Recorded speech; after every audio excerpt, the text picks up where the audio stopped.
Business. I'll allow a short pause for members to change seats.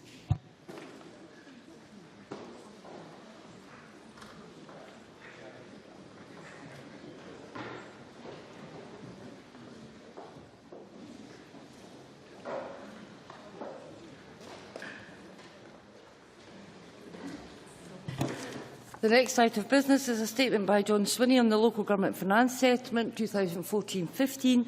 The Cabinet Secretary will take questions at the end of his statement, so there should be no interruptions or interventions.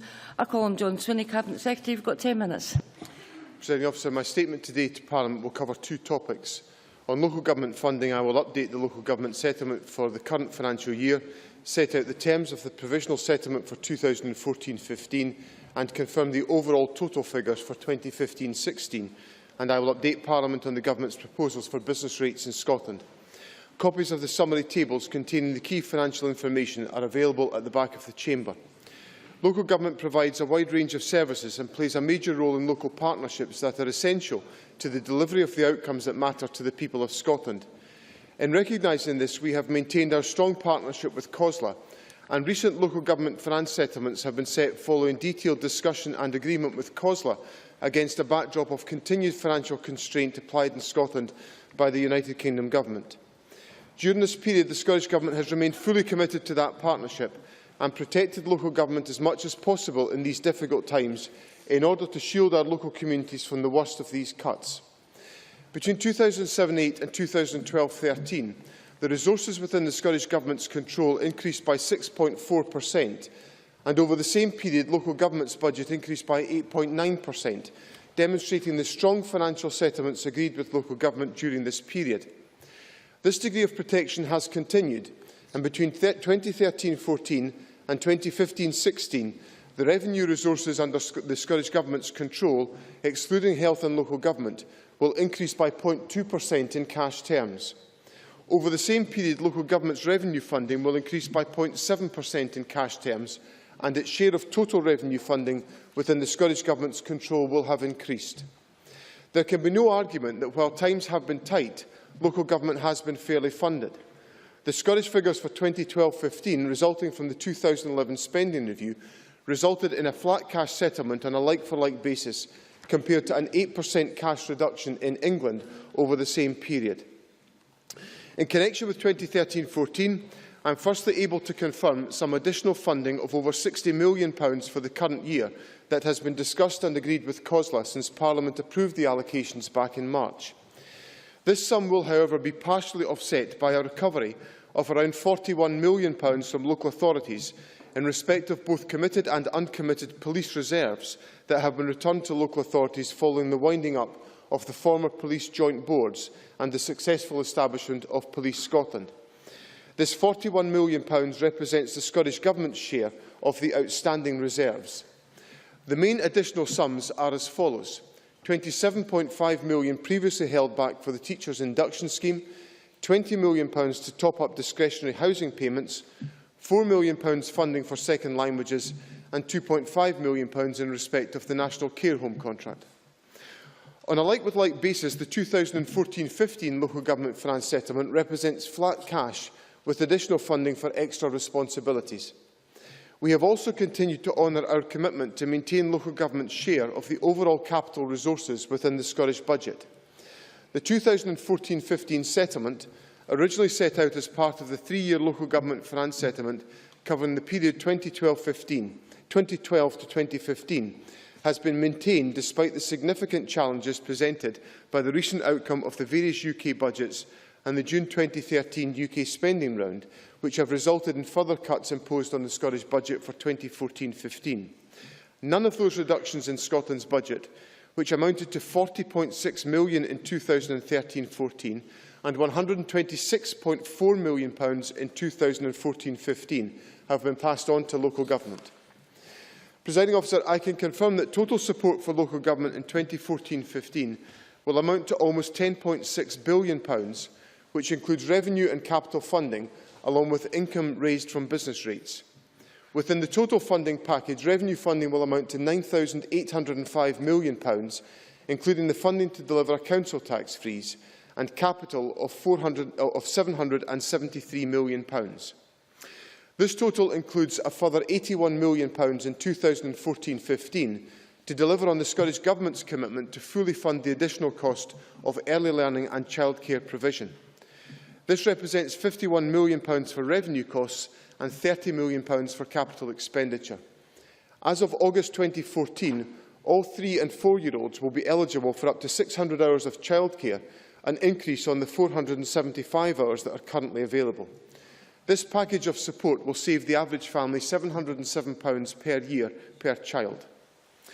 The total revenue figure also includes a number of small changes since the publication of the Scottish Draft Budget for 2014-15 back in September, with the main one being the addition of the £20 million for the discretionary housing payments to alleviate the impact of the bedroom tax.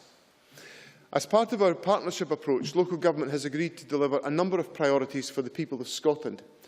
Our agreement was described in my letter to COSLA on the 11th of September, which set out the terms of the local government settlement. As part of the settlement, local authorities will continue to freeze the council tax, which has continued to help families during tough economic times, maintain teacher numbers in line with pupil numbers, secure places for all probationers under the teacher induction scheme, and work with their NHS partners towards the full integration of adult health and social care. Presiding Officer, as I mentioned earlier, the partnership working between the Scottish Government and local government remains a hallmark of our approach to public service reform. The Scottish Government has supported the partnership with fair financial settlements in the face of real budgetary pressures as a result of funding settlements from Westminster. As part of the partnership we have operated since 2007, we have maintained the funding formula agreed jointly with COSLA for determining the settlement for individual local authorities. This needs-based formula takes into account issues such as population levels, deprivation and sparsity among the individual local authorities. I have again applied that formula to the settlement explained today to Parliament for 2014-15. At this point, I would also normally have set out the indicative allocations for 2015-16 based on the same formula. However, I was informed on the 2nd of October that COSLA leaders have voted to disregard those arrangements for 2015-16 and to simply roll forward the allocations for 2014-15 into the next financial year. This means that the most up-to-date needs of individual local communities would not be taken into account in calculating the 2015-16 settlement. I have noted the COSLA leaders' decision and have had preliminary discussions with the COSLA leadership, and am giving the issue due and careful consideration. My discussions with COSLA will continue. Whilst I cannot make any further announcement regarding the 2015-16 settlement, as I would normally have wished to do today, I can confirm the total funding package currently available amounts to over £10.6 billion. Councils can, of course, see what their settlement would be under the COSLA proposal by looking at their settlement for 2014-15. Presiding Officer, I would now like to turn my attention to business rates, which are not only a key issue for Scotland's business community, but also an integral part of local government finance settlements.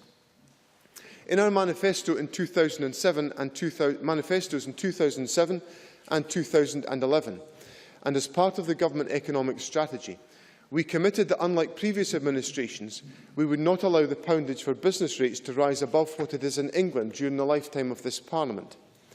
This administration acknowledges that business rates play an important part in attracting and retaining businesses in Scotland.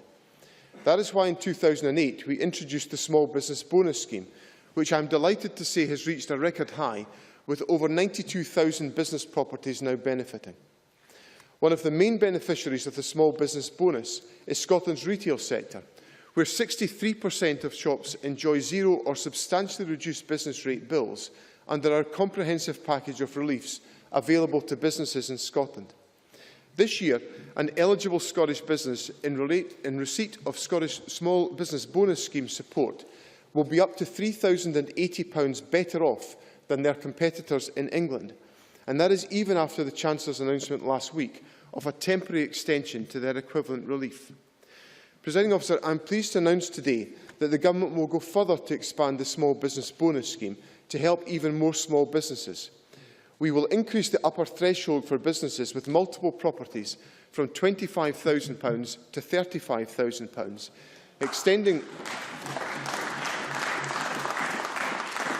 extending the benefit to over 4,000 additional properties for the lifetime of this Parliament.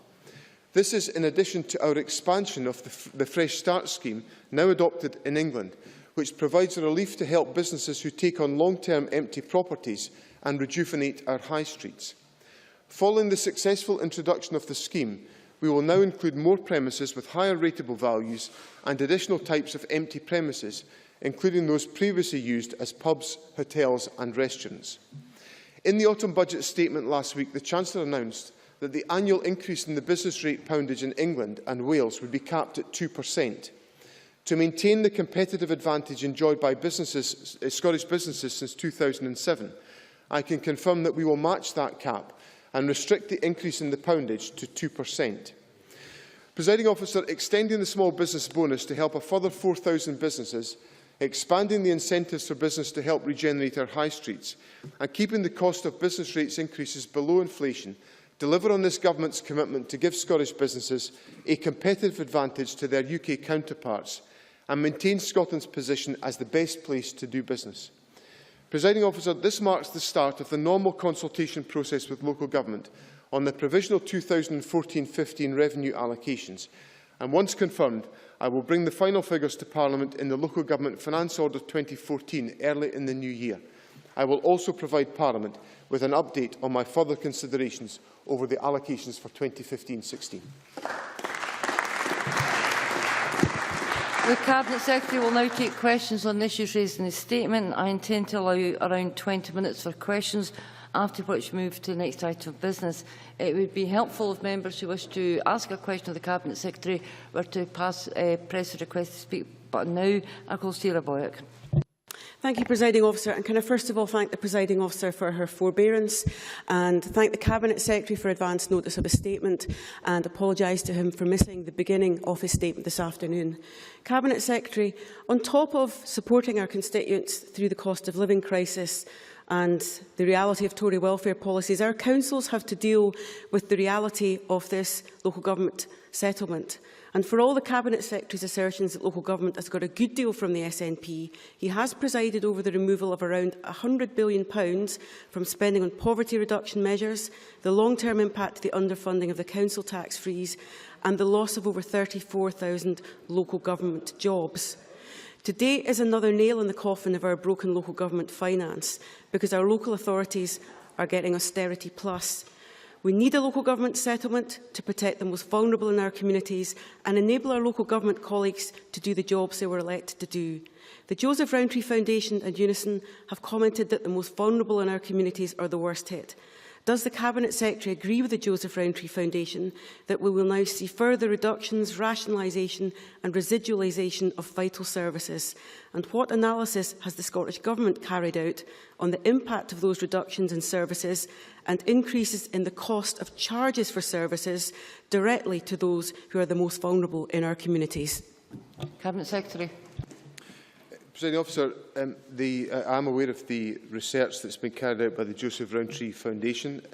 I would be the first to acknowledge that there are many individuals in our society that face challenges and financial difficulties in the period of austerity that we are having to experience.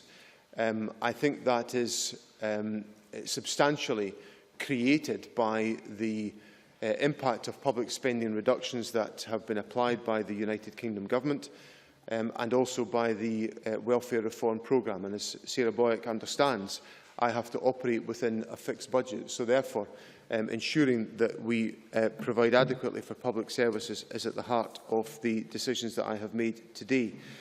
I would point out to her, as I made clear in my statement today, that in the period since 2007-8, between 2007-8 and 2012-13, the resources under the control of this government increased by 6.4%. In the same period, the local government budget increased by 8.9%. So local government has done better than the Scottish Government budget as a whole, and that is continuing in the period between 2013-14 and 2015-16. I would also say to Sarah Boyack, with the greatest of respect, that her comments would have more credibility if her colleagues came to me during the budget process at any stage and asked me to increase the amount of money that we give to local government, and that has never happened. And indeed, in the debate that we are about to have, which has been initiated by the Conservatives, the Labour Party is not proposing an alternative to the government's budget by allocating more money to local government for general revenue funding. They are asking us to extend childcare provision, which is an entirely laudable and understandable proposition, but it doesn't increase local government finance in general, as Sarah Boyack has just suggested. And the final point I would make is this, in relation to the Joseph Rowntree Foundation work, is that we are going through a process of public service reform which is designed to address the financial climate that we face by ensuring that services are delivered differently in Scotland in the future than they are today. That is to ensure that services are taken forward in a sustainable fashion that meet the needs of vulnerable individuals within our society. That is involving much greater participation in the delivery of public services by the third sector. And indeed, this afternoon, I will be in Parliament whilst the National Community Planning Group will be meeting between the Health Service, local government, the third sector, and I should have been in attendance at that meeting, aside from parliamentary business, to essentially deliver further impetus and steps to ensure that we take forward the reform programme to meet the needs of vulnerable individuals in our society. Gavin Brown. Thank you, Presiding Officer. Can I thank the Cabinet Secretary for advance sight of his statement and welcome the expansion of the small business bonus and indeed his decision to follow the UK Government lead in reducing the business rate increase for next year. In relation to the small business bonus extension, can the Cabinet Secretary tell the Chamber what is the total value to business of that extension and what is the upper threshold for a single property? Is it still at £18,000 for the 25% discount?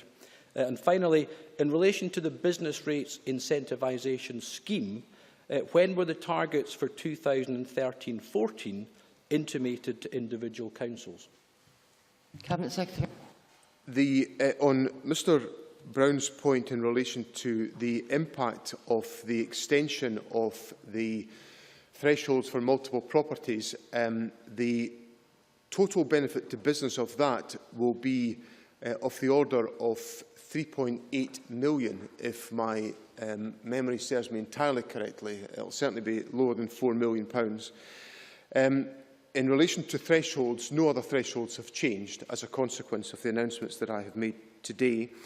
And then in connection with the business rates incentivisation scheme, there have been no further targets intimated to local government because we are still awaiting agreement with local government about the agreement of those targets for the financial year 2012-13, which local government wished to have concluded once the full audited information was available, which I believe will be the case in February 2014.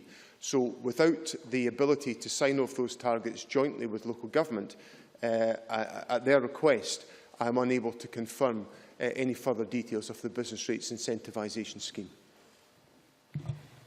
I recognise that it's a very important statement. Many members wish to ask questions. In fact, I've got 13 members. To allow me to get through as many members as possible, can I remind you, you should have one question. Please keep it brief. And Cabinet Secretary, I'd be grateful for brief answers. Kevin Stewart, followed by Neil Bibby. Thank you, Presiding Officer. Can I ask the Cabinet Secretary how the local government settlement would be affected in future years if there were a £4 billion cut to Scotland's budget, as suggested by the Hotham Commission, which is the support of all three unionist parties? Cabinet Secretary. As I indicated in my statement, the Scottish budget has been reduced by £40 million in year in 13-14 and £126 million in 14-15 in advance of the start of that financial year. And the Government has taken the decision not to pass on any of the implications of those decisions to local government.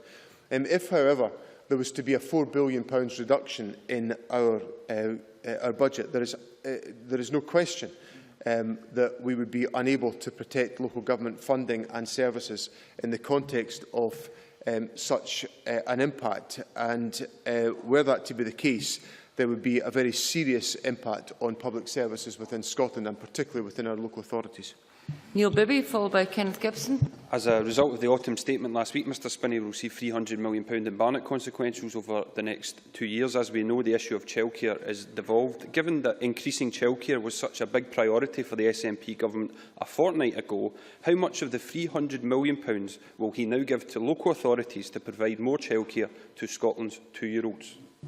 Cabinet Secretary.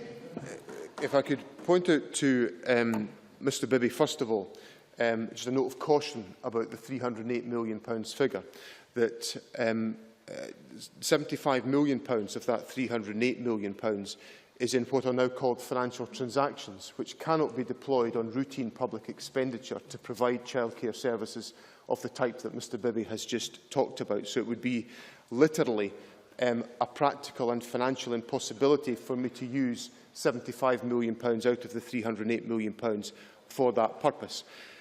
Mr Bibby will be aware that the only decision that I've set out to Parliament today in relation to the questions around the utilisation of consequential funding from the UK autumn statement has been in relation to business rates, and the Government will set out to Parliament in due course further announcements that it will make as to how the consequences will be used, and we will give consideration to all relevant and significant policy priorities in the process.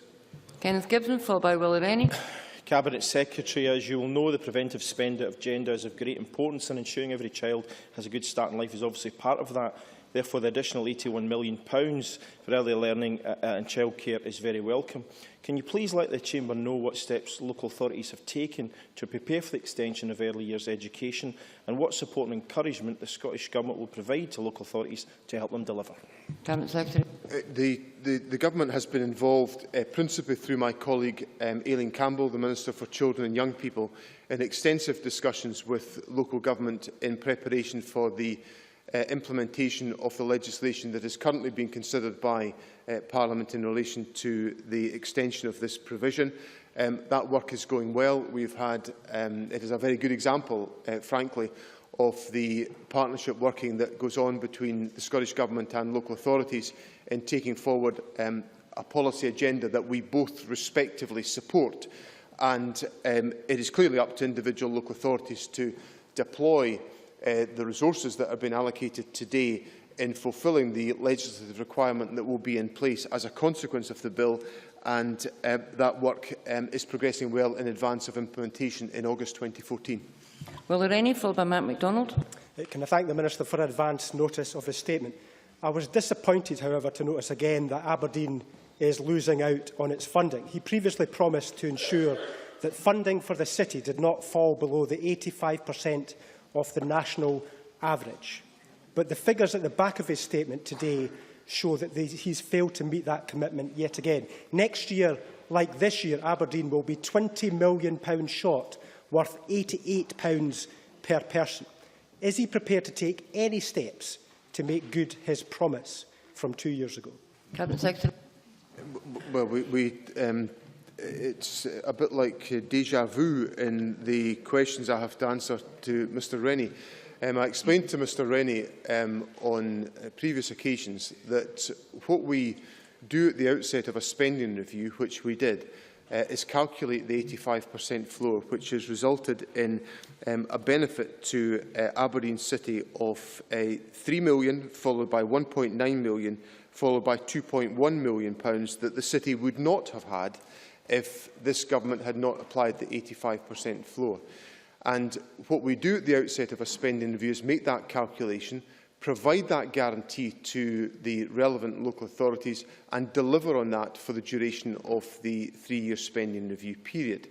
Now, what Mr Rennie's calculations ignore is the removal from the local government settlement of the direct costs of paying for police provision through the amalgamation of those costs under the budget of Police Scotland.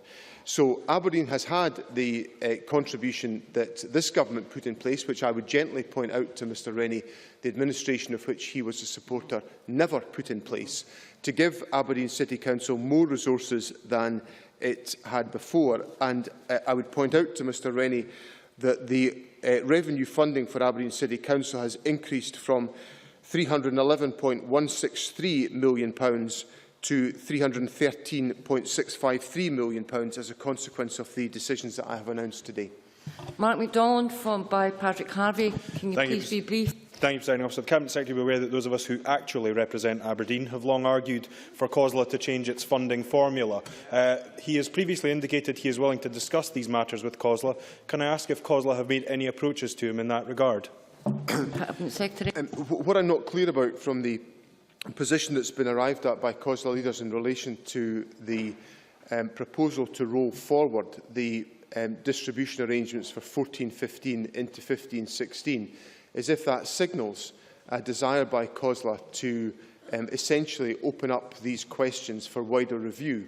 One of the consequences, of course, of rolling forward the 14-15 allocations into 15-16 is that if the distribution formula was then run, as currently standing, for 2016-17, then the volatility for individual local authorities would, I think, be quite significant. And that's obviously one of the issues that I'm considering as part of this process. Mark MacDonald, followed by Patrick Harvey, followed by Hugh Henry. Thank you. We all know council tax is regressive, but fees and charges are more so. In the absence of local government taxation reform, how long will it be on current trends before fees and charges represent a larger proportion of local government income than council tax? Cabinet Secretary. Well, that's clearly a matter for individual local authorities, and as I think Mr Harvey will be aware, local authority charging practices vary individual authority by authority, and that's entirely within the competence of individual local authorities. Hugh Henry, followed by John Mason. Will the Cabinet Secretary confirm that this settlement will mean that Labour councils will continue to see greater spending reductions than SNP councils, and will he confirm that this settlement means that Renfrewshire Council will continue to languish at or near the bottom of the funding table? Cabinet Secretary. What I would say to Mr Henry is that the distribution formula operates, and I would have thought that Mr Henry might have known this since he was a minister in previous. Maybe he paid absolutely no attention to this point when he was a minister, which might not surprise many of us in here. But he was a minister in this Parliament for many years, and I would have thought he would have known that the distribution formula is driven by about 100 different indicators, many of them about population, some of them about deprivation, a whole variety of different indicators. So it has nothing to do with politics and everything to do with the indicators that are the case. And as for Mr Henry's point that Renfrewshire is languishing at the bottom of the table, in funding per head, Renfrewshire Council is in a higher position to the Perth and Kinross Authority, which I happen to represent. So it rather makes a mockery of the nonsensical point that Mr Henry has just raised with me. John Mason, followed by John Pentland. To ask the Cabinet Secretary if he is confident that the business rates scheme will continue to ensure that we have the most competitive rates regime in the UK. Cabinet Secretary. One of the points I made in my statement was that the small business stands this year to be over £3,000 a year better off as a consequence of operating within the small business bonus scheme that we have in place here in Scotland. And of course that's been support that's been in place since 2008-2009 when this government first introduced the small business bonus scheme. John Pentland. Cabinet Secretary, here we are again, another year on and another step backwards. Since 2008, the Scottish Government has dumped the biggest burden of cuts on local government, and at the same time they have increased demands. Services are suffering and charges are increasing. Now, this double whammy is most severely felt by the most vulnerable. Can we just get a question, Mr Pentland? As they are also the people who get least benefit from the underfunded council tax freeze. As a recent Joseph Rowntree report points out, Mr Pentland, Mr Pentland, sit down, please. We need a question from you now.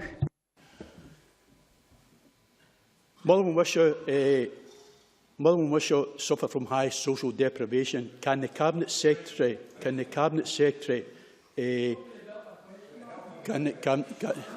Order. Can the Cabinet Secretary, along with his government, tell me when he's going to address us? Cabinet Secretary.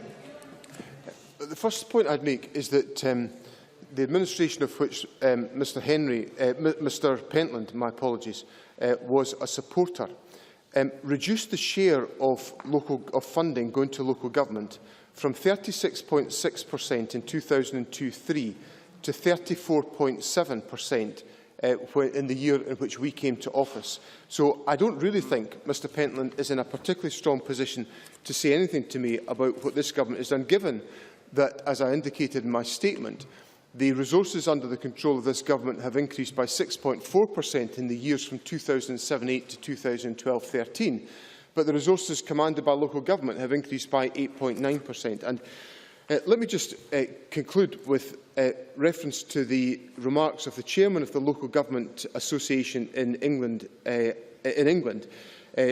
Sir Merrick Cockle, who said, "Every year I meet my opposite numbers in Scotland, and they listen to us in wide-eyed disbelief at the budget cuts we are enduring, and they are not." And that rather sums it up, that we've protected local government and we will continue to do so.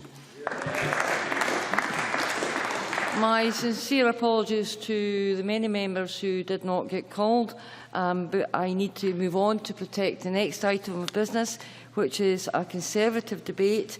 It's a debate on motion number 8551 in the name of Gavin Brown and Finance. Members who wish to take part in this debate should press the request to speak button now, and I call on Gavin Brown to speak to and move the motion. Mr Brown, you've got 14 minutes. Thank you, Presiding Officer.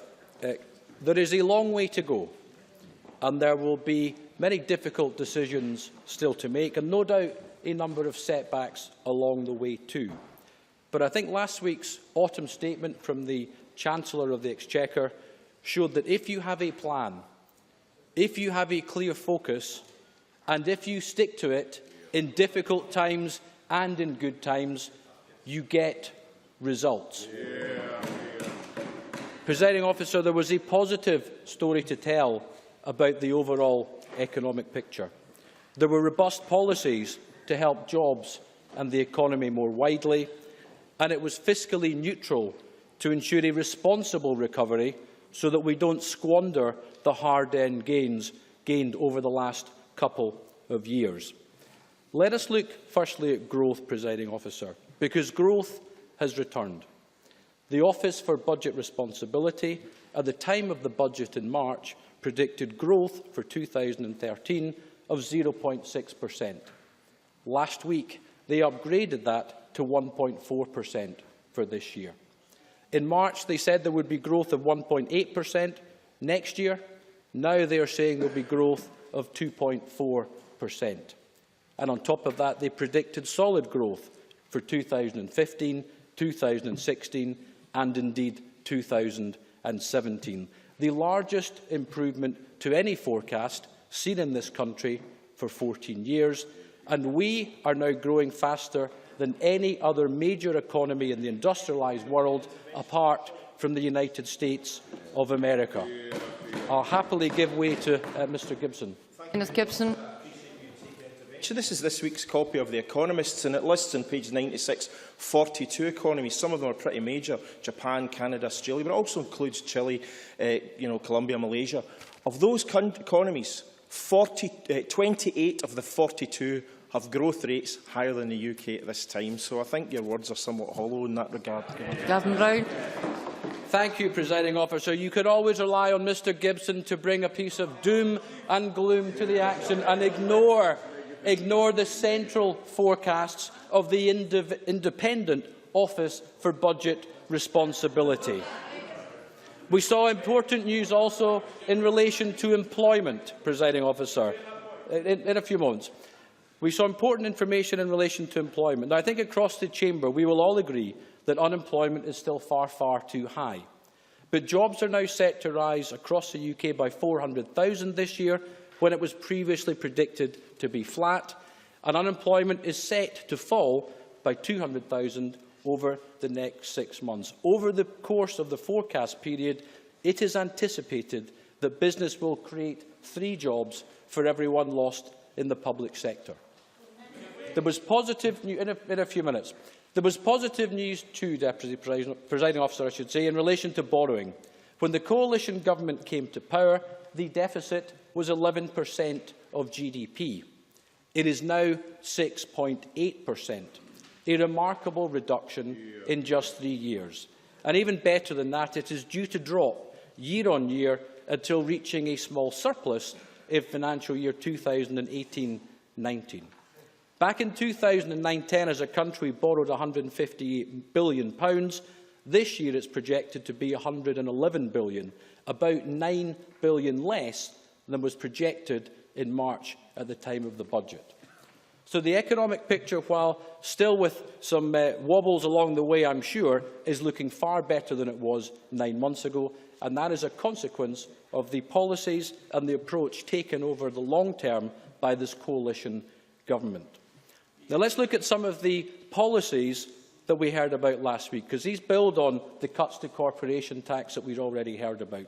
The increasing in the personal allowance of income tax to £10,000, looking at tax-free childcare, and previous policies on national insurance. And I think he needs his microphone turned on, Presiding Officer. I'll happily give way to Mr Stewart. Kevin Stewart. Thank you, Presiding Officer. Mr Brown trumpets some of these things, but the UK Government's welfare reforms risk putting 50,000 children into poverty in Scotland by 2020, a further 50,000, and will take £2.5 billion away from Scottish households. I wonder if you would comment on that. I was about to intervene on his intervention, I have to say there. But it's simply incorrect to say that the welfare budget is being cut. It rises year on year. What is happening to it is it's not increasing at the rate at which it would have increased had there not been a downturn and recession. But the largest amount of money we spend as a country in the United Kingdom is on the welfare budget. It's the best part of £200 billion when we spend somewhere in the region of £700 billion. You cannot deal with the shocks that we had to face without touching the largest overall budget. Now, Presiding Officer, not at this time, I'm afraid. Presiding Officer, there were positive announcements last week in relation to fuel duty, because the planned rise for September has been scrapped. There will be no 2p rise per litre. This will mean that we will have a freeze for the remainder of the Parliament, and it will have been in force for 4.5 years overall, the longest freeze in over 20 years, saving the average motorist £7 every time they now fill up. Now, while that is good news for motorists, it of course has a wider impact on the economy as a whole, as it flows through to the prices that we all pay for goods and services. We heard an extremely interesting announcement in relation to national insurance. The Chancellor announced last week that starting from April 2015, the UK Government will abolish employers' national insurance for all of those under 21, providing they earn less than approximately £813 a week. This will apply to existing employees and indeed to future ones, and it's an enormous saving to businesses up and down the country, worth the best part of £500 million a year. It's a boost for employers, it's a boost for young people who I think have been hit hardest over the course of the downturn, and it is a big boost for the economy as a whole. And I think the Scottish Government really ought to welcome that policy when they make their contribution. But let's turn to business rates, Presiding Officer, because there were big announcements from the UK Government in relation to business rates as well. We heard about the business rates cap. The UK Government decided to cap the RPI, instead of capping it at 3.2%, which was September's RPI increase, which was widely predicted by all, it has been capped at 2% for the year starting April 2014. This is an example of a government that has listened to business. There have been wide complaints about the rise of increases of business rates. The government took those on board and listened. They showed leadership where it was required. So on the Conservative side, we welcome today's announcement from the Scottish Government. The Cabinet Secretary in this chamber, just an hour or so ago, announced that the Scottish Government would match that, business rates in Scotland, instead of going up by 3.2%, will rise by 2%. We welcome it, but I think it's incumbent upon the Scottish Government to acknowledge that the leadership on this issue came from the United Kingdom Government. They are following where the United Kingdom Government are going, because I think we can be fairly sure that had the Chancellor of the Exchequer decided to raise business rates in line with September's RPI, the Scottish Government would have followed suit. We'd have seen a 3.2% rise instead of a 2% rise. Happy to give way. Margaret MacDonald. Much as I appreciate the detail that's comprising the debate at this precise moment, I can't help but think that the opposition must come up with an answer to the question that's being asked elsewhere in the United Kingdom, and that is, what are we going to do about the cost of living? Presiding officer, the member needs to read the Green Book from the autumn statement of last week, because there was policy upon policy upon policy in there related to the cost of living. Kenny Gibson is shaking his head. Let me help Kenneth Gibson, presiding officer, by outlining some of them. Let's look at energy bills, for example. There were clear and costed credible policies in there to reduce the cost of energy bills. We heard about policies in the budget to do with childcare and creating tax-free childcare, which would benefit people up and down the country. What about the income tax threshold being increased to £10,000 so that the lowest earners, those under £10,000, are paying literally nothing in terms of income tax? What about the council tax freeze now introduced south of the border over the last few years as well, and fuel duty, which I referred to as well? There are many measures in relation to the cost of living, presiding officer, and I think it is right that we acknowledge there is still work to be done. Of course, I would certainly accept that, but there is, I think, a huge amount being done by the coalition government. Deputy Presiding Officer, one of the other big announcements from last week, though, was in relation to retail premises south of the border, because there will be a special discount on business rates of £1,000 to occupied retail and food and drink premises with a rateable value of £50,000 or below. This is worth about £350 million to the business community, and the Barnett consequentials that flow from that, I understand, are approximately £29 million for 14-15 and approximately £39 million in financial year 15-16. This is a big shot in the arm for retail south of the border. It has been widely welcomed by businesses across the land. And our challenge to the Scottish Government is, what do they intend to do to help retail in Scotland?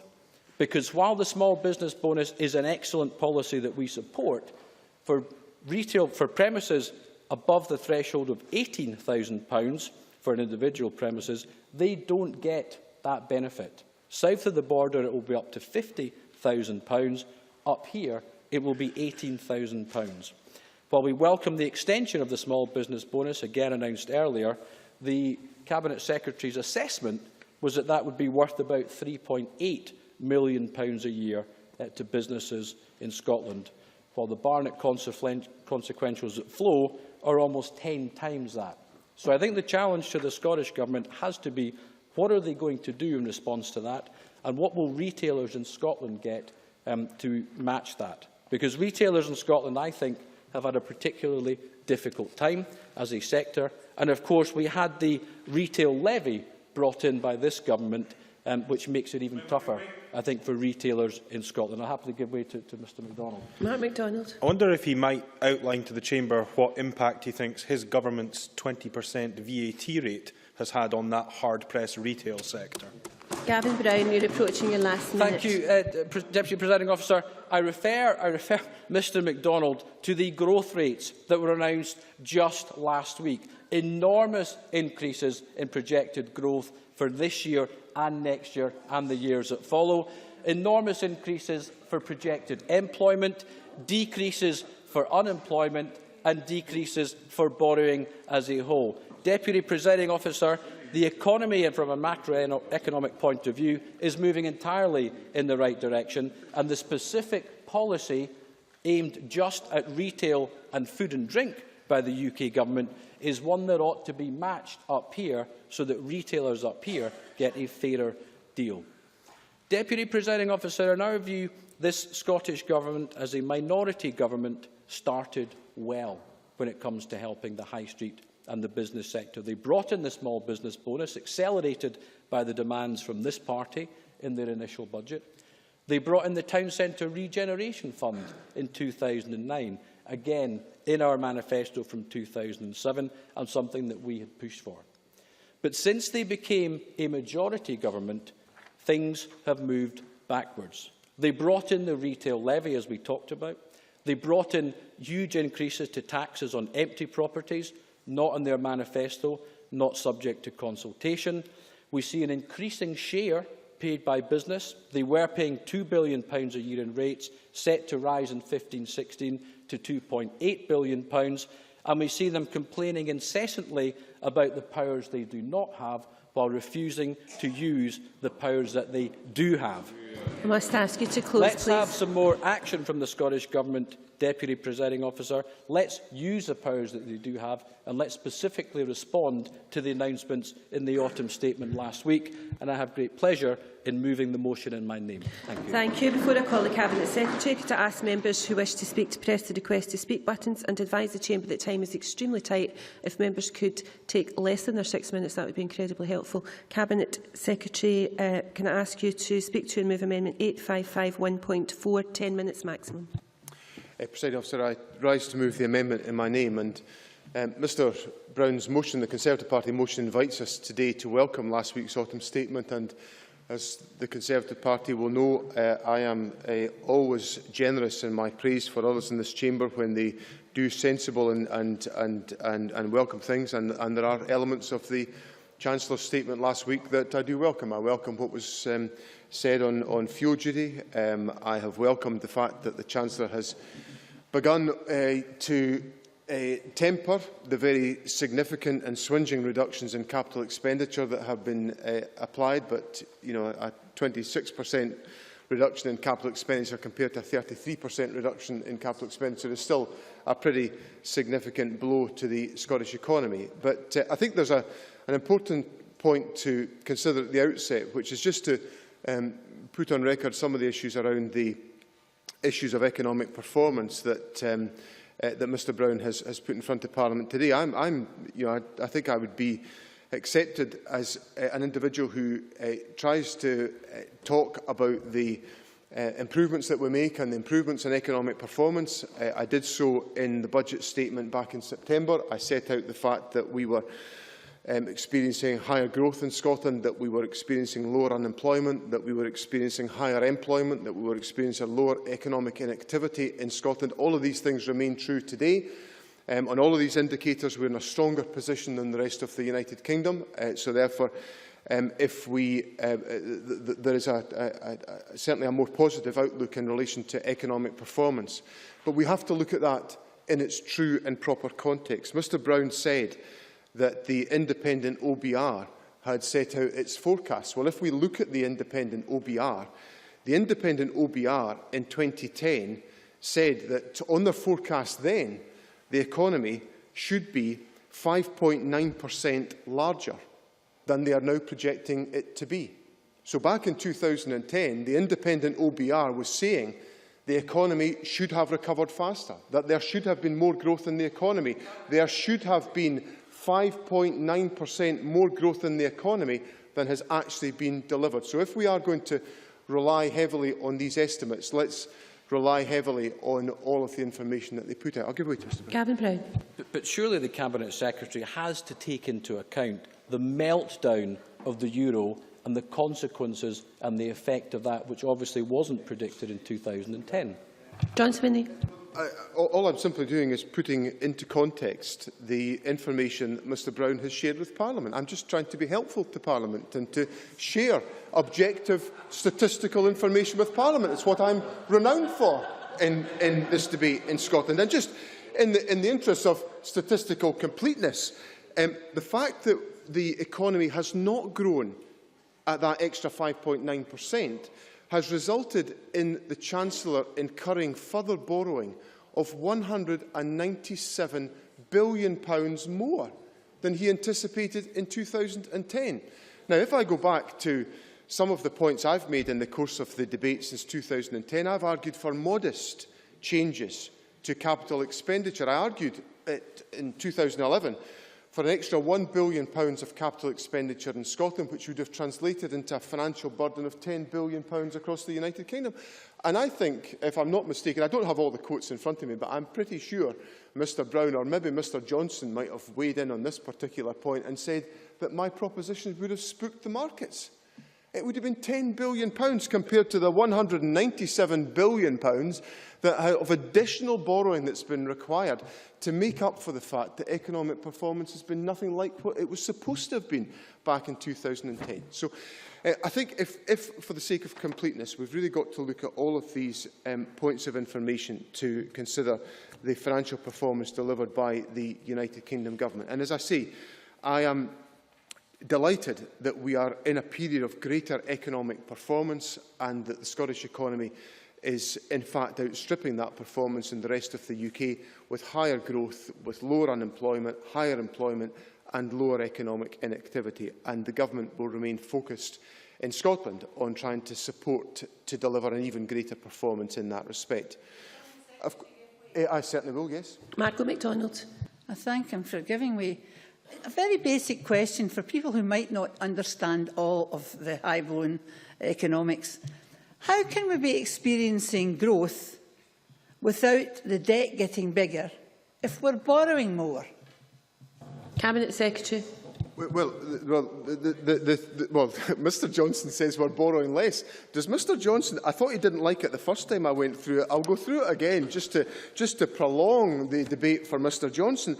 The UK Government is borrowing £197 billion more than it planned to do in 2010. Order, Mr Johnson. So that is not a good result, in my estimation. So the point I would say to Margaret MacDonald, the simple point, is that yes, there is welcome growth coming into the economy just now, but the scale of the damage is enormous.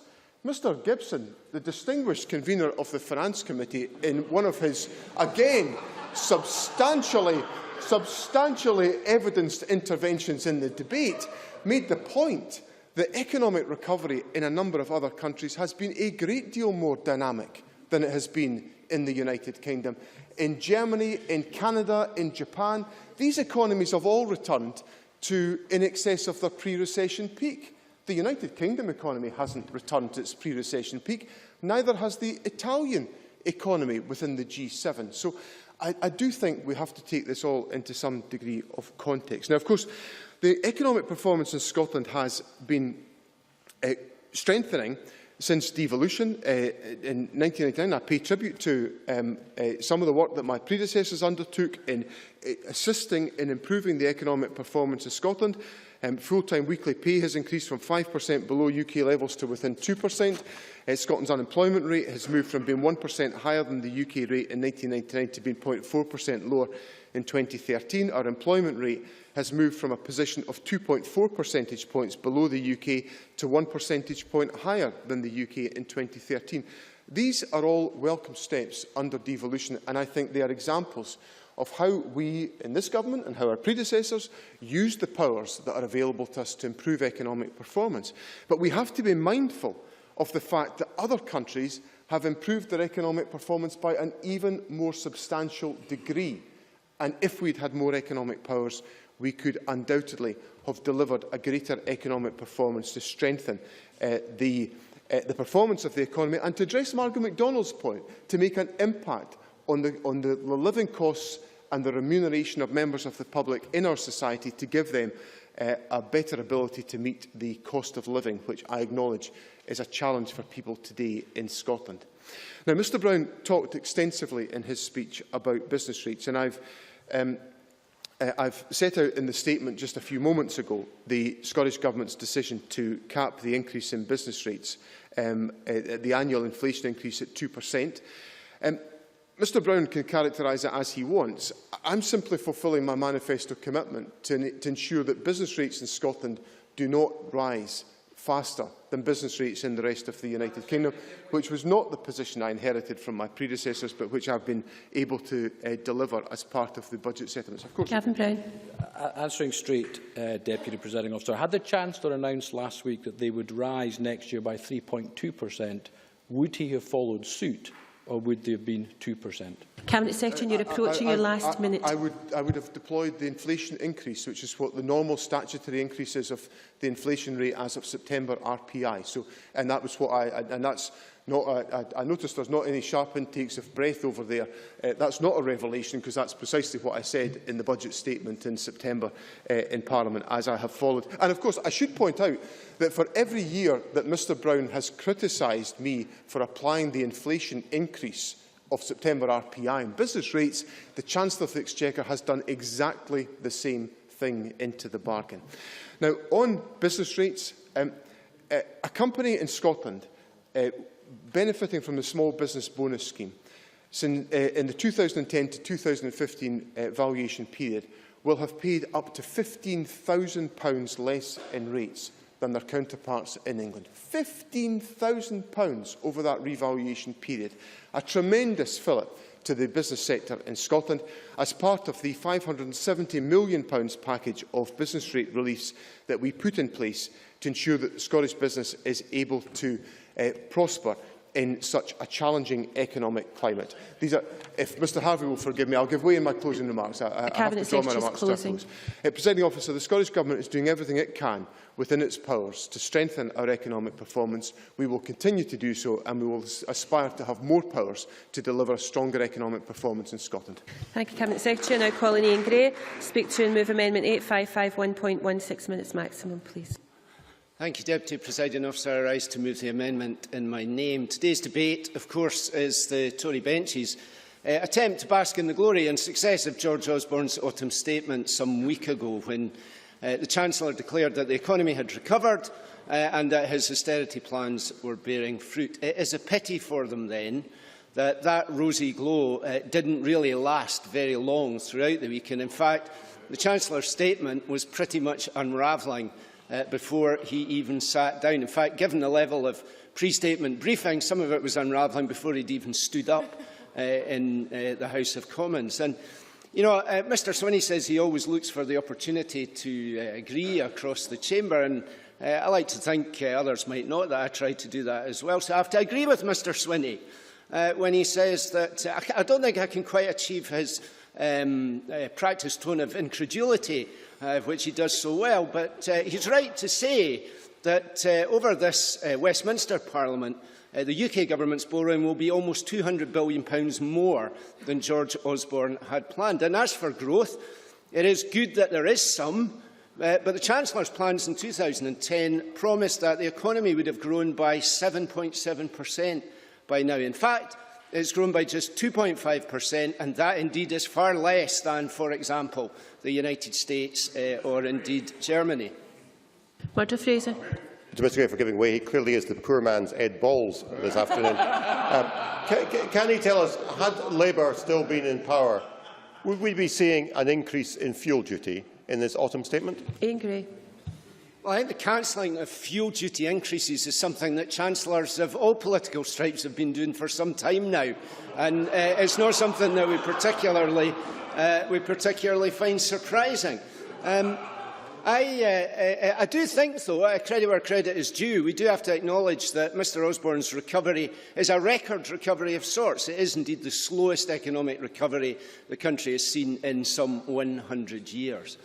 If there is a group of people even more incredulous than Mr Swinney, it is indeed the British public, because after 3 years of damaging austerity, a flatlining economy, working people are on average some £1,600 a year worse off than they were when George Osborne came to power. Prices have risen faster than wages in 40 out of the past 41 months. So it's no wonder then that the polls which followed the autumn statement showed that 70% of the public believe there is no recovery at all, and 51% of the public believe that they are worse off.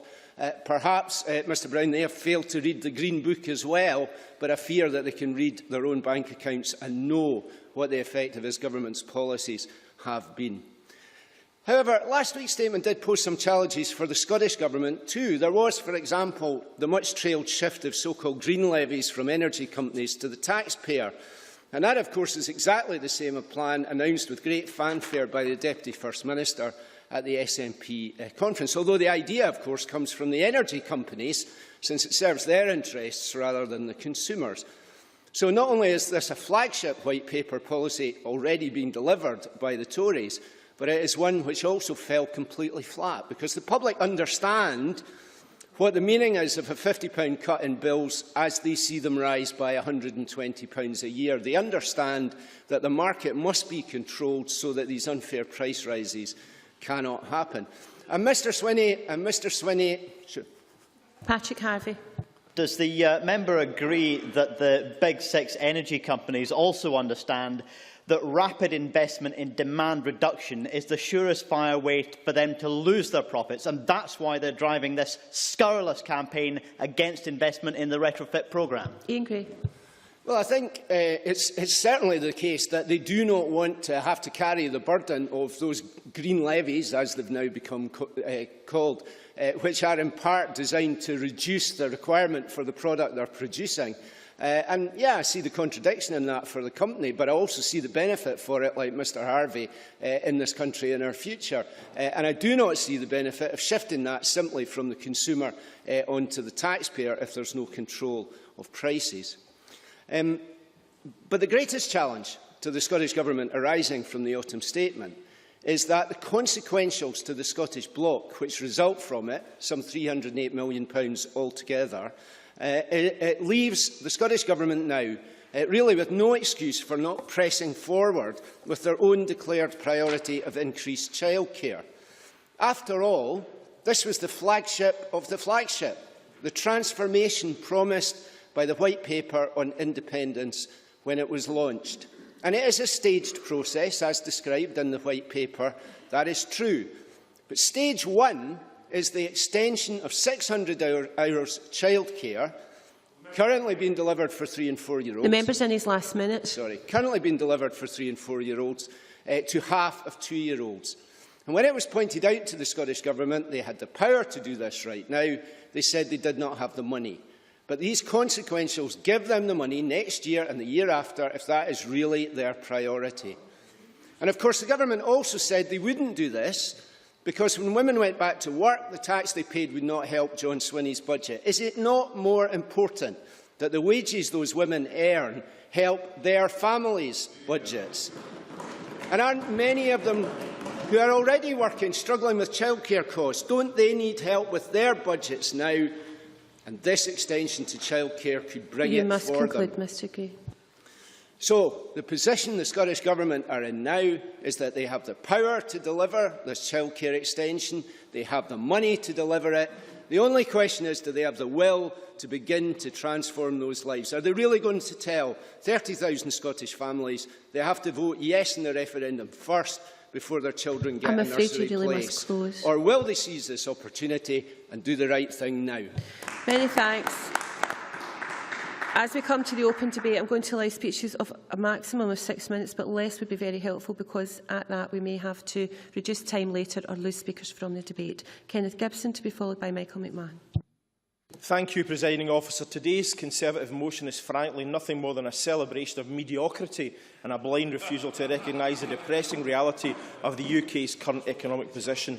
The plight of thousands across Scotland as a direct result of the UK Government's wrong-headed austerity agenda and their calamitous mismanagement of the economy has been handily ignored in a motion which unashamedly lauds a deeply unpopular UK Government.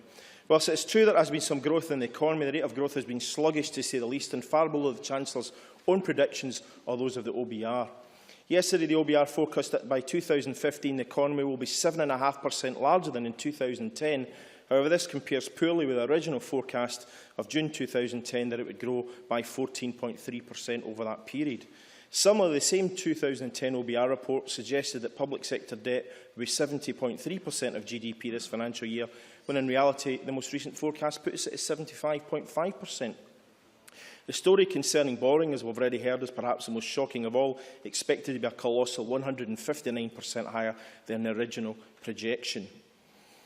And on growth, let's look again at this week's Economist, which I mentioned earlier on in intervention to Gavin Brown. On page 96, it published economic data for 42 countries. As I mentioned, not just in Europe, the USA, Japan, but Chile, Malaysia, Israel, etc. And the UK comes 28th in terms of growth in that list. Egypt, beset by troubles this year that greatly hit its tour industry, will grow by 1.5 times faster than the UK. But if we look at other indicators, such as inflation, the UK performs only 25th.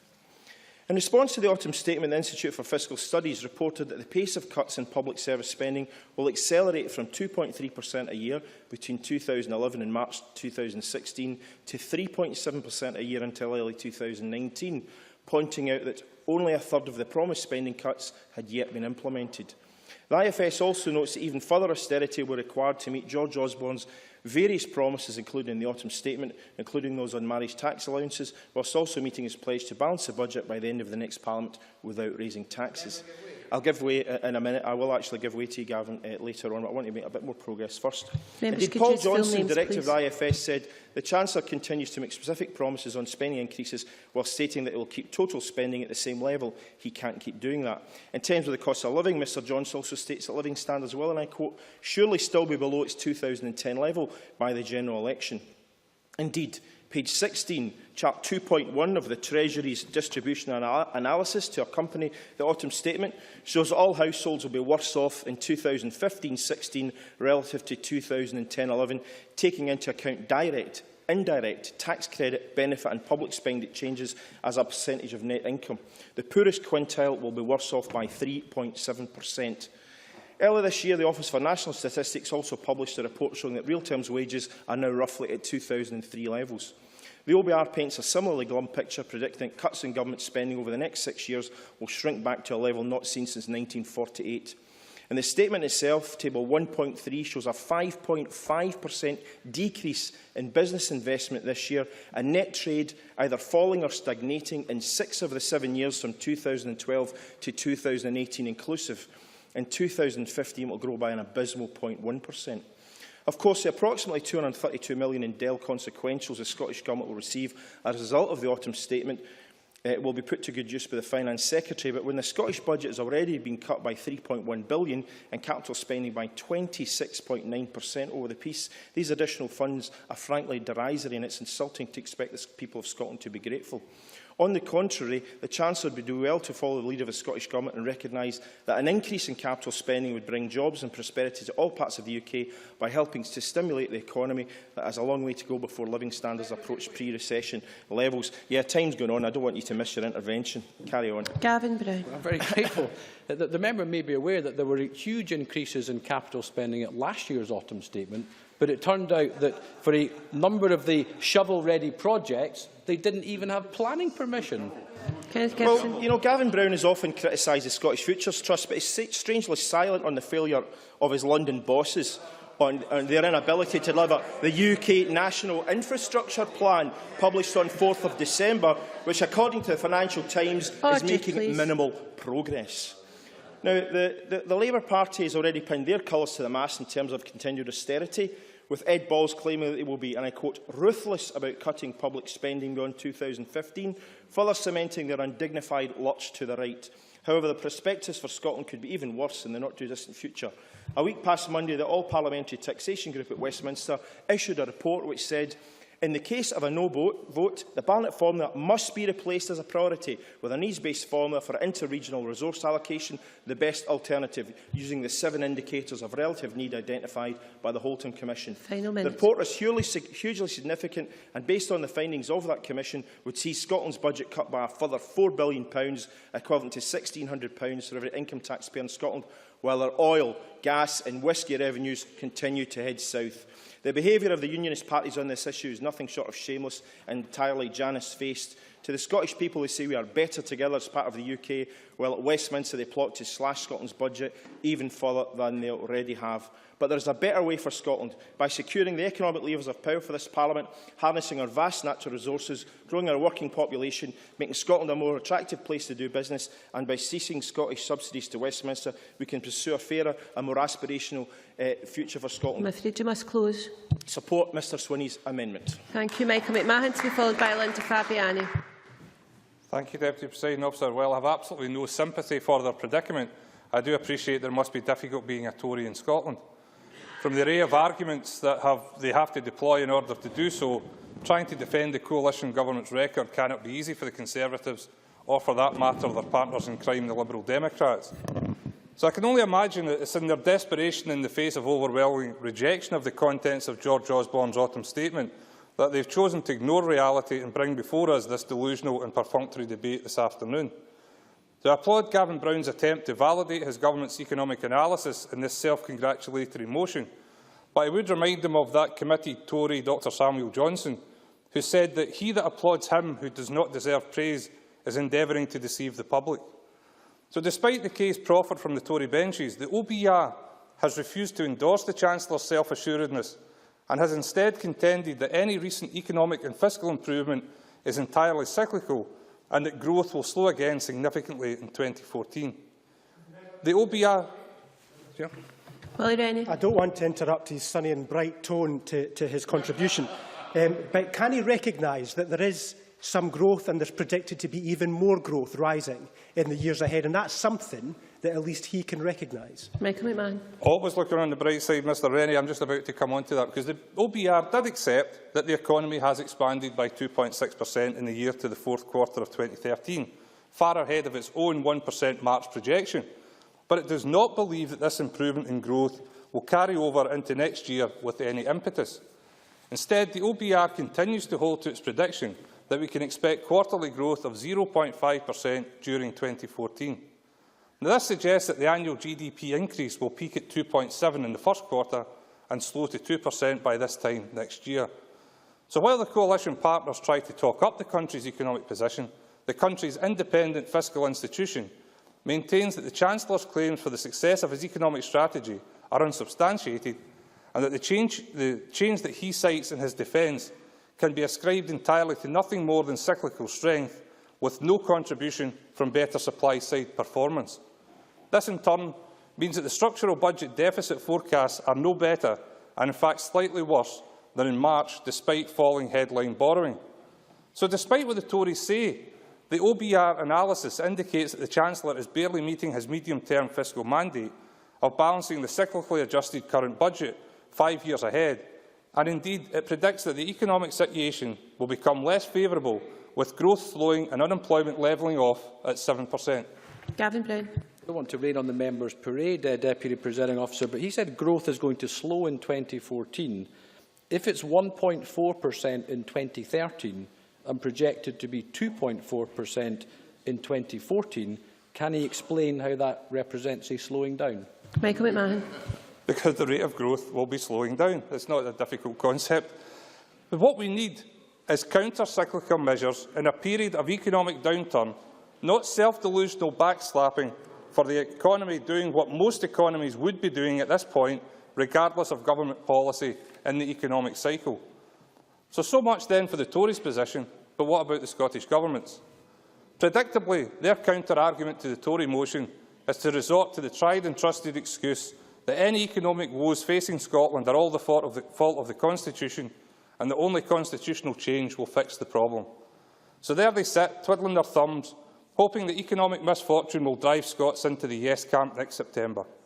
Well, we know that strategy isn't working, but that gives me no pleasure, because it also means that Scotland's workforce, its unemployed and its households are not being properly defended from the Tories due to a cynical short-term political strategy which is hurting Scots and failing to protect them from the damage being inflicted upon them.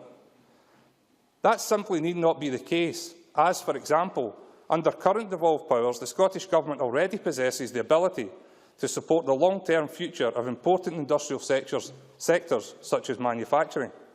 And in vital areas such as education and skills, this Parliament already holds full powers. Public procurement could also be better used to enhance Scotland's economy, as it is not Westminster, but only EU directives which can impose any limit on what the Scottish Government can do. And if that's the case now, it would be the same circumstances which would prevail in an independent Scotland. So it's simply not credible to argue that constitutional change in and of itself will boost Scotland's economic prospects, as the SNP amendment claims. Final minute. Global economic forces have acted on all world economies, and these forces will continue to impact on Scotland, whether it is independent or not. It is bad policy decisions from either Westminster and the Scottish Government that are adding to our problems, so let's start to address them now. For a start, we need an end to the Tory SNP alliance against Labour's plan to freeze gas and electricity bills. It's the one thing that you agree on. You might as well just admit it. It's also not too late to support the long-term change to the energy market we need so that we can stop bills rising this winter. So rather than make uncosted promises of jam tomorrow, the Scottish Government could start its transformational change in childcare now. We need long-term planning to tackle the cost of living crisis, and we need genuine transformational change in areas such as house building, skills development and childcare. So all afternoon we've had the Tories and the SNP patting themselves on the back and congratulating themselves without any right to the self-praise they've afforded themselves. Must close, please. But as they say, self-praise is no praise. Thank you. Can I remind members there is no time in this debate? I'm afraid members may have to be dropped from the debate. Linda Fabiani to be followed by Willie Rennie. Thank you, Presiding Officer. Selective memory is certainly a wonderful thing. I seem to remember it was one Mr Miliband who formed the Big Six in the first place. When I read the motion, Presiding Officer, it seemed quite upbeat, and then I remembered what the people of Scotland long since learned. Beware of Tories bearing gifts. So further scrutiny was required, and certainly that was interesting. I mean, the Institute of Fiscal Studies has already branded Mr Osborne's business rate changes a deadweight giveaway that would deliver no new development, so it's not clear what advantage there would be in our following that example as mooted by Gavin Brown. Surely better to consider the package from John Swinney, expansion of the small business bonus scheme targeted on the smallest premises and businesses. No, thank you. And then we have the national insurance changes for under 21-year-olds. On the surface of it, it sounds sensible. Of course it does. But 20% of our young people are unemployed now, and these changes don't start until 2015. So I think there's a lack of urgency there on youth unemployment, and it's another example of the UK's failure to engage with the challenges facing Scots today. And then there's corporation tax. What's not been tackled here is that the biggest companies seem to pay none at all. Vodafone gained over £80 billion on a United States share disposal, yet paid no UK tax on the profit. With the Chief Financial Officer of Vodafone as one of his tax advisers, I think it's unlikely that Mr Osborne will move to close the loophole. And as Gordon Brown created it with Ed Balls as his adviser, I wouldn't hold my breath waiting for Labour to do anything about it either. Yes, certainly. Patrick Harvey. I'm grateful. It's just that this doesn't sound like a reason for following the last 20 years or so of UK government corporation tax policy by cutting it. Linda Fabiani. Having the power over corporation tax is what is important, because then you can target in all sorts of ways what is to the best economic advantage of your country. Order, please. And as we see the autumn statement unfold and then the budget in the spring, we will see the direction of travel for Scotland if we vote no. One thing's already clear: there's absolutely no appetite in Westminster to tackle the growing dominance of London in the south in the economy of the United Kingdom. The message coming through in the press is quite clear. The Telegraph said London's astonishing boom can lift the whole of Britain. The Guardian said London's economic boom leaves the rest of Britain behind. The only one that I read that I thought was definitely true was the Estate Agent Today, which said London house price boom is outstripping 2007. That's worrying. Look what happened last time. And when Osborne says the UK is booming, he means he turned the tap on for a property boom in London and pretending that that benefits the rest of the UK, and that's his strategy to win in 2015. By contrast, Labour seems clear on just one thing: they don't believe they can win power in the UK without Scotland's help. However, Labour's message to Scots has changed. Until fairly recently, we were too vulnerable for independence. Now we hear Anas Sarwar and Douglas Alexander telling the opposite story. We're too wealthy for independence. They now try to convince Scots that we're callous to leave the poor of Preston to get by without our money. The problem for Messrs Sarwar and Alexander is there's an absolute lack of evidence that Scotland's extra taxes ever get near places like Preston. The Treasury and successive UK governments ensure Scotland and many other parts of the UK lose out, whether it's by bending the rules to spend billions regenerating London under the Olympic banner, or by keeping expenditure off tax and putting it onto energy bills. And we have members in here, Presiding Officer, in denial about losing £4 billion a year if we vote no. We can look back to see we're already heading that way. In 2007-8, 9.9% of identifiable public expenditure came to Scotland. By 2011-12, we got less than 9.6%.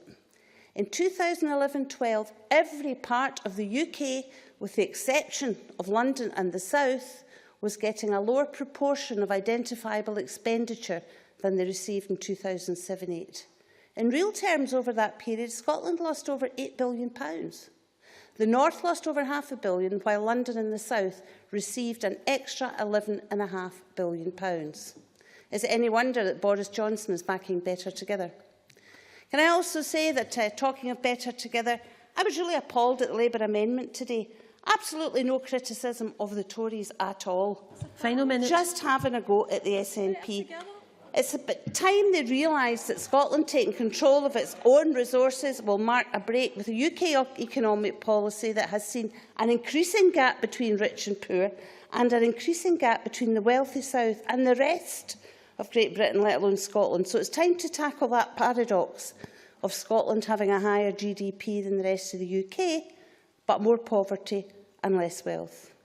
Now, I believe that despite that paradox, the Cabinet Secretary for Finance has steered Scotland well, with limited powers and resources. I say we look to Scotland's future as an independent country. Therefore, I would support John Swinney's amendment. Thank you very much. I call Willie Rennie to be followed by John Mason. Thank you, Deputy Presiding Officer. I'd like to commend Gavin Brown for his characteristic generosity today. He's given the opportunity for Labour and SNP backbenchers to speak up for the solid progress that's been made in the UK economy.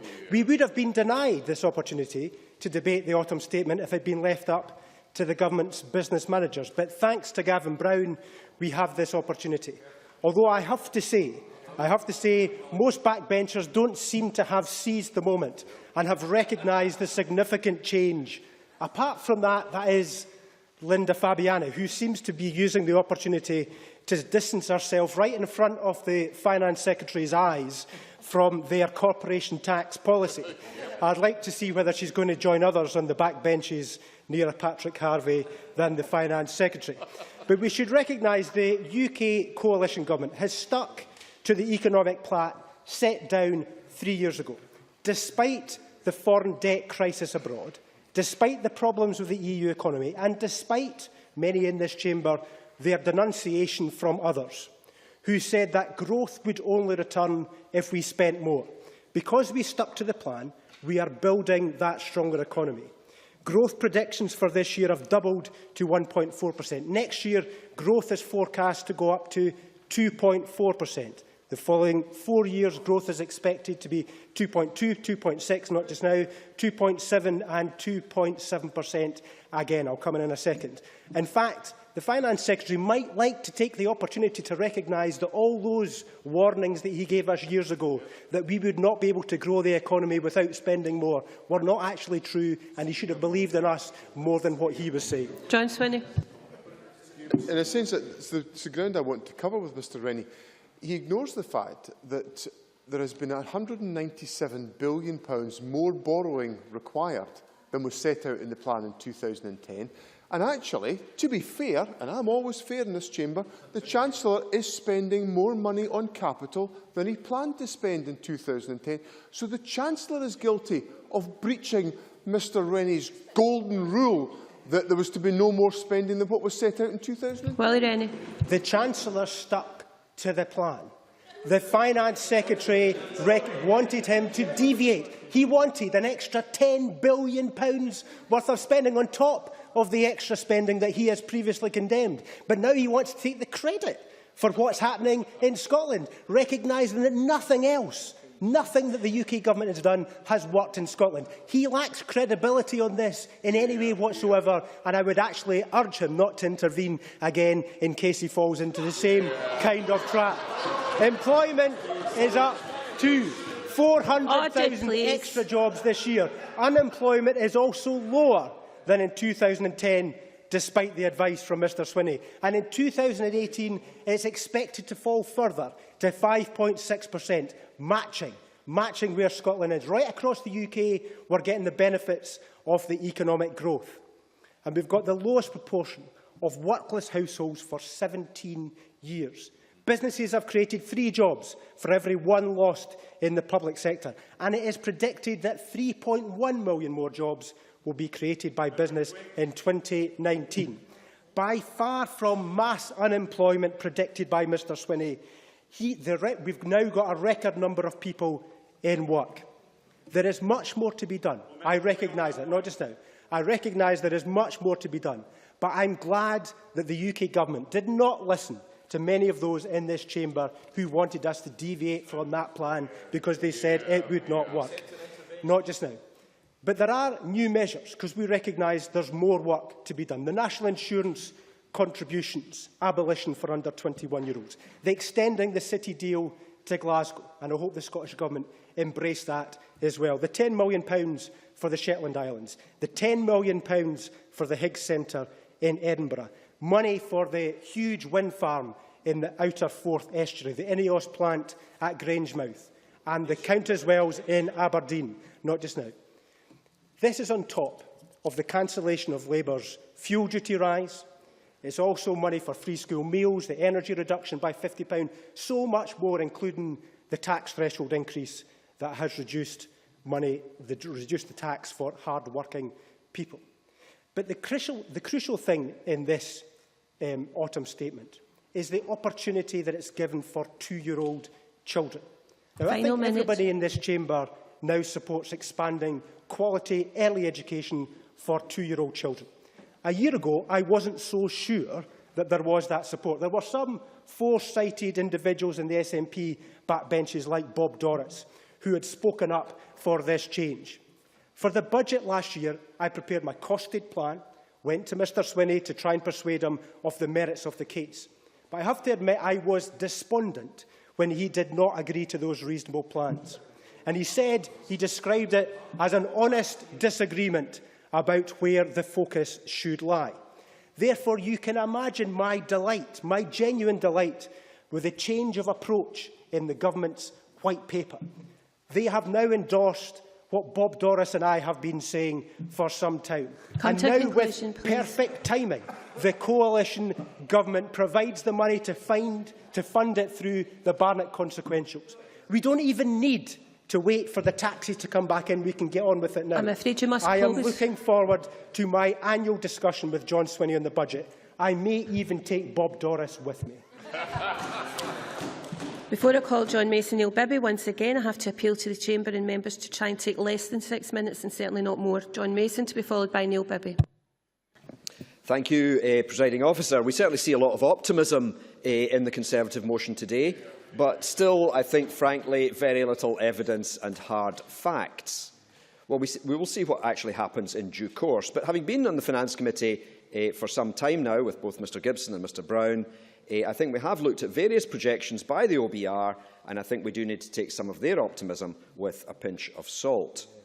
The motion suggests that the UK economy is growing faster now and will in the future, but really that means very little if it started off in a worse position and, as we've already heard, is not growing as fast as other countries. The UK economy was damaged more than in other countries, and again, the GDP is already back at pre-recession levels in Canada, Japan, US, Germany and elsewhere. But as well as looking forward to what might happen, let's remember to look at the facts, at what has happened. And population is a key factor in amongst the economy. When we joined England in 1707, their population was about 4 times ours. Now their population is about 10 times ours. Surely that has been hugely damaging to our economy. People have left Scotland over the years because they saw little future here under the UK, and our economy has suffered as a result. Now, since devolution, this problem has been taken much more seriously, I would say by all administrations, and there are signs of improvement. But there is still a problem when we have engineering vacancies that cannot be filled and a low rate of business start-ups and growth, which could at least partly be addressed by allowing talented young overseas graduates who have studied in Scotland to stay on for a few years and contribute to the economy. National insurance is mentioned, and a break for employers for young people that they take on can certainly be welcomed. However, we are still left with a UK tax system that is highly complex. What are the UK parties going to do to simplify the system? For example, would they consider combining national insurance and income tax? On corporation tax, of course, taxation of company profits is basically a good thing. But we are in a competitive situation internationally. We want to attract investment and jobs here, and it is clear that cutting the rate of corporation tax can increase the tax take overall. Now, the risk which Linda Fabiani highlighted is in fact that it's not to do with the rate that companies are paying, but they're not paying at all, or they're paying in the wrong places. And we note, as she said, that some companies are hardly paying any corporation tax whatsoever, and that is not to do with the rate, but the slack regime that is in place. If we tax salaries and dividends coming out of the companies, and if there is transparency internationally on transfer pricing, where the profits are made and where the tax is paid, then we certainly should see some movement on that front, and that is possibly as much important as the rate. Yes? Ken McIntosh. I think that Professor Joseph Stiglitz would agree with him. John Mason. I'm really not here to speak for anybody else. You can ask, if you want somebody else's opinion, you can ask that. I'm here to, I think, give my opinion today. On the public health supplement, there is a target here for alcohol and tobacco. Now, these are issues that we might like to have powers over, but we cannot specifically tax these products, and yet we know that they cause harm and cost extra costs to the NHS. So surely a targeted rates charge like this is the best thing to do. And in fact, this is an example of using the powers we do have, even if the powers we do have are not ideal, but we are using the powers we do have. Mr Brown. Gavin Brown. What he's just said, should the money from the public health supplement then go to the NHS? John Mason. Well, the NHS, as I understand it, is the one sector that has had its funding protected, and I'm not entirely convinced about the argument for ring fencing, that when one pot of money is raised in one place, the whole point of raising tax is redistribution and helping those at the bottom, and there are dangers with too much ring fencing. Now, reading the Conservative motion, it refers to helping the Scottish economy, and it almost suggests to me that any increase in economic activity is good. But surely we have to accept there is good and bad economic activity. If we all drank twice as much whisky, that might help the economy, but it would damage our health and it would cost the NHS. So we should not take the Conservative simplistic view, but need to think through the potential economic activity and its likely impact. I'm sorry, I think push for time now. If we are to have minimum pricing for alcohol, then potentially higher profits for larger shops, should they surely not pay tax on that? On business rates and empty property relief, we've had this debate previously, so I'm not sure we really need to have it again. However, we have had examples, both in the smaller towns and cities like Glasgow, where it appears developers have been deliberately sitting on property, waiting for the capital value to increase. Final minute. The result was a shortage of property to let in some locations. In Glasgow, the example I previously used was the old post office in George Square, which sat empty for years and was a serious blight on a key part of the city centre. Are the Conservatives seriously suggesting that such an owner should not pay rates? Finally, this motion is about finance, and I accept that as a broad topic, and the focus has been on the economy and its recovery. But there does seem to be something glaringly omitted, which is who will benefit from any economic recovery. We know that the UK is one of the most unequal societies in the developed world. Are the Conservatives satisfied with that? And perhaps more disappointingly, are the Lib Dems satisfied with that? Even if their argument is that the poor must suffer most until they get the economy going again, and I don't agree with that, at what stage do they think we should start sharing out the benefits more equally? At what stage should the statutory minimum wage be raised to a living wage? However big or small the cake is, it needs to be divided up. Have the Conservatives nothing to say about creating a more equal society, or is it just all about a bigger cake and deal tack the hindmost? Thank you. Call Neil Bibbett, followed by Jamie Hepburn. Thank you, Presiding Officer. Politics is about priorities. I'm sure we would all accept that. The UK Government has decisions to make. The Scottish Government has decisions to make. The Chancellor made his decisions in the autumn statement last week. Some of them will be welcomed, but many of them won't. Decisions like the continuation of corporation tax cuts, which Labour and the Greens stand alone in opposing, and the lack of decision decisive action to help families in Scotland and across the UK with the cost of living crisis. But the Scottish Government has some big decisions to make too, decisions on how it will spend its £35 billion budget and decisions on how it will spend the £300 million of Barnett consequentials it will receive. I welcome the Scottish Conservatives bringing forward the debate this afternoon and the opportunity to discuss this issue. They are proposing to prioritise support for business with these consequentials, which they are, of course, perfectly entitled to do. Labour have our priorities, and as we are equally entitled to put forward. We need to help families with the cost of living. We are calling for energy bills to be frozen, an extension to the living wage and more childcare for families now. And it's on the issue of childcare I want to focus on today. Childcare is an area that's already devolved fully to the Scottish Parliament and Scottish Government, an area that, despite all the hype we have seen little action from the Scottish Government over the past 6 years. As Labour's amendment makes clear today, we want to extend childcare for 2-year-olds now. To help families, we should be using the Barnett consequentials to invest in childcare now.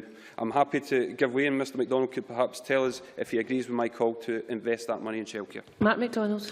These consequentials are for a period of 2 years. What does Mr Bibby suggest doing after that 2-year period? Bibby. He hasn't a clue. I think we should help families now and invest that money now. And I notice Mr MacDonald failed to agree with my call to do that. It's time for the SNP government to put their money where their mouth is and decide whose side they are on. We discuss all the time the importance of the early years for children's learning and development. We discuss all the time the need to help people with the cost of living. We discuss all the time the importance of childcare to the economy. I think we're on the same page. But we shouldn't just talk about it. Sorry, I won't take one just now, sorry. But we shouldn't talk about it. We should act on it. The fact is, the SNP childcare policies in the White Paper are without a full price tag, and it isn't going to help anyone now. The real possibility that people might not vote for the White Paper means it could also be very irrelevant. Rhetoric needs to start meeting reality. We have the powers and resources to change things for the better and to change things for the better now. Investment in childcare now would build on Labour's achievements in office, where Labour has a record to be proud of. Sorry, no, not just now. We introduced universal early years education for 3- and 4-year-olds. We had a childcare strategy when Munster come into office. We raised standards and we introduced child tax credits to supplement child benefit. The Scottish Government has said a lot of things about childcare recently, making big promises in the White Paper, but only talking about it now because Alex Salmond needs to convince a lot more parents to vote for independence. People will rightly be cynical about this newfound priority for a number of reasons. Why should families believe SNP promises when they can't cost them fully? Why should families believe SNP promises when they still haven't implemented their promise of 600 hours for 3- and 4-year-olds, which was first made way back in 2007? Why should families believe the SNP when they cut nursery for vulnerable 2-year-olds when they first came to power? John Swinney and Alex Salmond have said their proposals would create thousands of jobs and save families thousands of pounds. Well, my message is simple. Do it, and do it now. Your jam tomorrow... Bob Doris. A clear priority for childcare there, and I respect that. But 2 weeks ago, colleges was the priority. Last week it was housing. And 2 hours ago, it was local government revenue funding. Can you tell me, have you deserted those 3 priorities, and is it just childcare? Where does Labour stand on these other 3 aspects they were demanding money for just 2 hours ago? We have, in terms of the Barnett consequences, we are calling for you, and I've been quite clear, calling for you to spend that money on childcare. Your jam tomorrow policy, your Judy Garland Judy Garland approach of somewhere over the rainbow isn't going to help any families now. In actual fact, during a cost of living crisis, you should be using the resources you have to save families money. Providing half of Scotland's 2-year-olds with childcare would save 30,000 families over £2,000 a year in childcare. But your refusal to act now means that instead of saving families money, the SNP are actually costing families money now. And quite frankly, if the SNP won't back Labour in extending childcare now, then the White Paper promises won't be worth the taxpayer-funded paper they are written on. It will simply confirm the suspicion that for the SNP it's more about changing women's votes than changing women's lives. It will confirm that you will say anything and your only real priority is independence. John Swinney often asks opposition parties where we could get the money. As I said earlier, it's there. it's in front of Mr Swinney. He will receive £300 million over the next 2 years in the autumn statement. Labour wants extra childcare to help families with the cost of living now and to help give children the best start in life. Childcare was a big priority 2 weeks ago. It doesn't even make Mr Swinney's amendment and the 233 words in that amendment. It's time we help families with the cost of living. It's time the SNP government put its money where its mouth is when it comes to childcare. It's time the SNP decided whose side they're on and backed Labour's call for more childcare now. Members should remember to speak through the chair, please. Jamie Hepburn to be followed by John Thank you, Presiding Officer. And can I say I thought it was particularly peculiar to hear Gavin Brown laud the projections of the OBR about growth.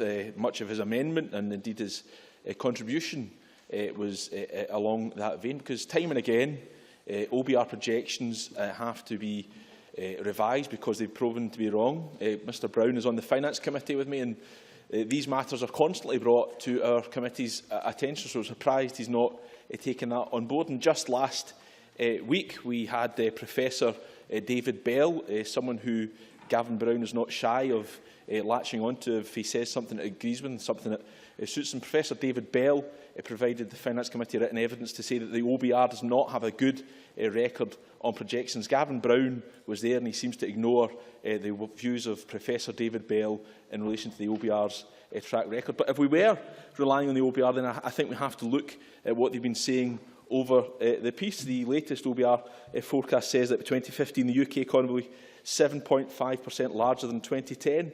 In June 2010, they forecast that the UK would grow by 14.3% over this period. In June 2010, the OBR forecast that in 2013, public sector net debt would be 70.3% of GDP. December's forecast put that at 75.5%. The previous forecast said that in 2014-15, public sector net borrowing would be £37 billion. December's forecast is £96 billion, 159% higher than the 2010 estimate. Indeed. Willie Rennie. I'm grateful for that his calculator's been out, but does he recognise that the economy is growing, and does he think it's a good thing? Jamie Hepburn.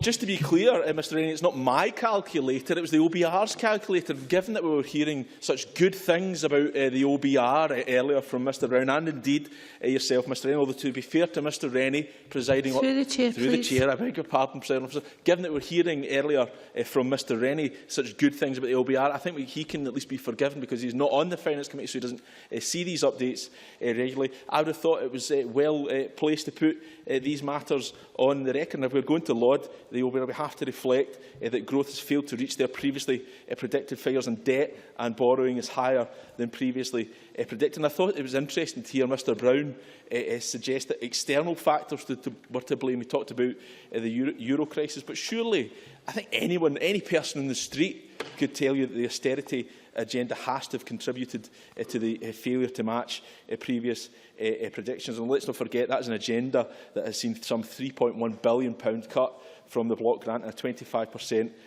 reduction to Scottish capital budgets. And it has put us in the position, as was referred to by the Cabinet Secretary and indeed Mr Gray as well, that whilst GDP in other countries such as Canada, Japan, the USA and Germany is now above pre-recession levels, UK GDP in 2013 Q2 remains 3.3% below its pre-recession peak. And it was very interesting, I think, to hear the exchange between the Cabinet Secretary and Mr Brown earlier, because what we heard previously when the Scottish Government called for borrowing earlier to invest in the economy, to invest in economic recovery, we heard Tory hysteria that this was somehow going to lead to a market crisis. Well, we're now in the situation where borrowing is much higher than had previously been predicted by the UK government, but it's borrowing that's to fill a hole that's been left by the failure to grow the economy as was previously predicted. If that money had been borrowed earlier, we might have seen rather better economic growth than we've seen seen over the past few years. And I think also the talk of economic growth, Presiding Officer, is going to ring hollow for too many. I think Ian Gray made this point very fairly. Families are feeling squeezed right now. Kevin Stewart rightly put on record the 50,000 children that are likely to be pushed into poverty as a consequence of the UK Government's welfare reform agenda. Just this week, Presiding Officer, I was contacted by a constituent of mine, an engineering graduate who's got £16 per week to live on through the welfare system. I think I have to reflect on the fact that for these people at the sharp end of the economic experience, that any talk of economic growth is certainly not going to be their own personal experience. Let me turn to the very briefly. Margaret MacDonald. Is it true that the credit rating betrays what everybody else values your currency and the economy at, and that the UK's credit rating has not reached the AAA again that it used to have? Jamie Hepburn, you're in your last minute. Indeed, that was one of the holy grails from the UK Government. And of course, independence was going to jeopardise the AAA rating. We have seen agencies revise downwards the rating for the UK. Let me turn very briefly to the Labour amendment. Having agreed with Ian Gray, let me say I disagree with his amendment, not in its sentiment. I think we all want to see better childcare provision in Scotland. But I think the point that was made by my colleague Mark MacDonald is a fair one. We have to reflect on the fact that Barnett consequentials that he, Presiding Officer, wants to see pay for childcare extension are for a 2-year period only. How can we possibly extend childcare for only a 2-year period with no guarantee thereafter? And I heard the catcalls that our plan is independence. Indeed it is. And I hope we will have independence. I believe we will have independence. But I don't know that we will have independence. I think it's only when we have those powers that we can really see the Scottish Government's ambitious vision taken forward that will cost some £700 million per annum. If any member in here can identify £700 million for the agenda the Scottish Government has identified under the current context, then I think they are somewhat of a magician. It's just another reason why we need independence. Thank you very much. John Lamont to be followed by Mark MacDonald. Thank you, Deputy Presiding Officer. Thanks to the approach taken by the United Kingdom Government over the last few years, we have seen several positive signs that our economy is improving. Growth forecasts improved, reduction to the national deficit and faster than predicted increases in job creation. It finally banishes the argument that we should have diverged from our path of implementing sensible economic measures and controlling our spending. The SNP's fabled Plan McBee seems to have disappeared as they have finally come to terms with the reality that the UK Government is doing what is best for our economy. The measures announced by the Chancellor in last week's autumn statement continue this good work, whilst also helping people and businesses across Scotland. The fuel duty freeze will provide real help to motorists who have had more to pay and more in recent years just to keep up with the cost of running a vehicle. A reduction in green levies will help more than 2.5 million Scottish households with the cost of their electricity bills, and the abolition of national insurance contributions for under-21s, the UK Government will support and help grow 138,000 jobs for young people that we currently have in Scotland. However, there is one issue that I would like to concentrate on that is of particular concern in my constituency in the Borders. In the autumn statement, the UK Government announced significant measures towards helping with business rates. Not only will retailers and food and drink premises south of the border get a special discount of £1,000 from their business rates, but all businesses will be protected with capped business rate increases. These are important measures that will undoubtedly help businesses in the rest of the United Kingdom and will provide a welcome boost to struggling high streets. It is therefore unfortunate that the Scottish Government has not fully replicated these to the benefit of Scottish businesses. This is the sort of help that Hawick High Street in my constituency badly needs. It is a trend that has become all too familiar throughout Scotland, with Hawick having seen many shops close in its town centre over the last few years. The number of empty premises is on the rise, and they are scarring what is one of the most beautiful town centres, I believe, in Scotland. However, as much of the High Street is designated, wrongly in my opinion, as prime retail area, none of the premises are entitled to benefit from the bonus scheme or discounts currently on offer.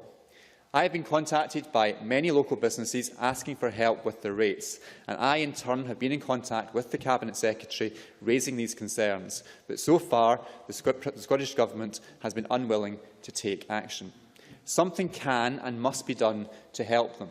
Indeed, the situation has become so bad that there will be a special meeting organised by the Community Council in Hawick to discuss the situation. I am sure that everyone in this chamber appreciates how important town centres are. Not only are they the living face of our communities, they are vital to our town's economies and social well-being.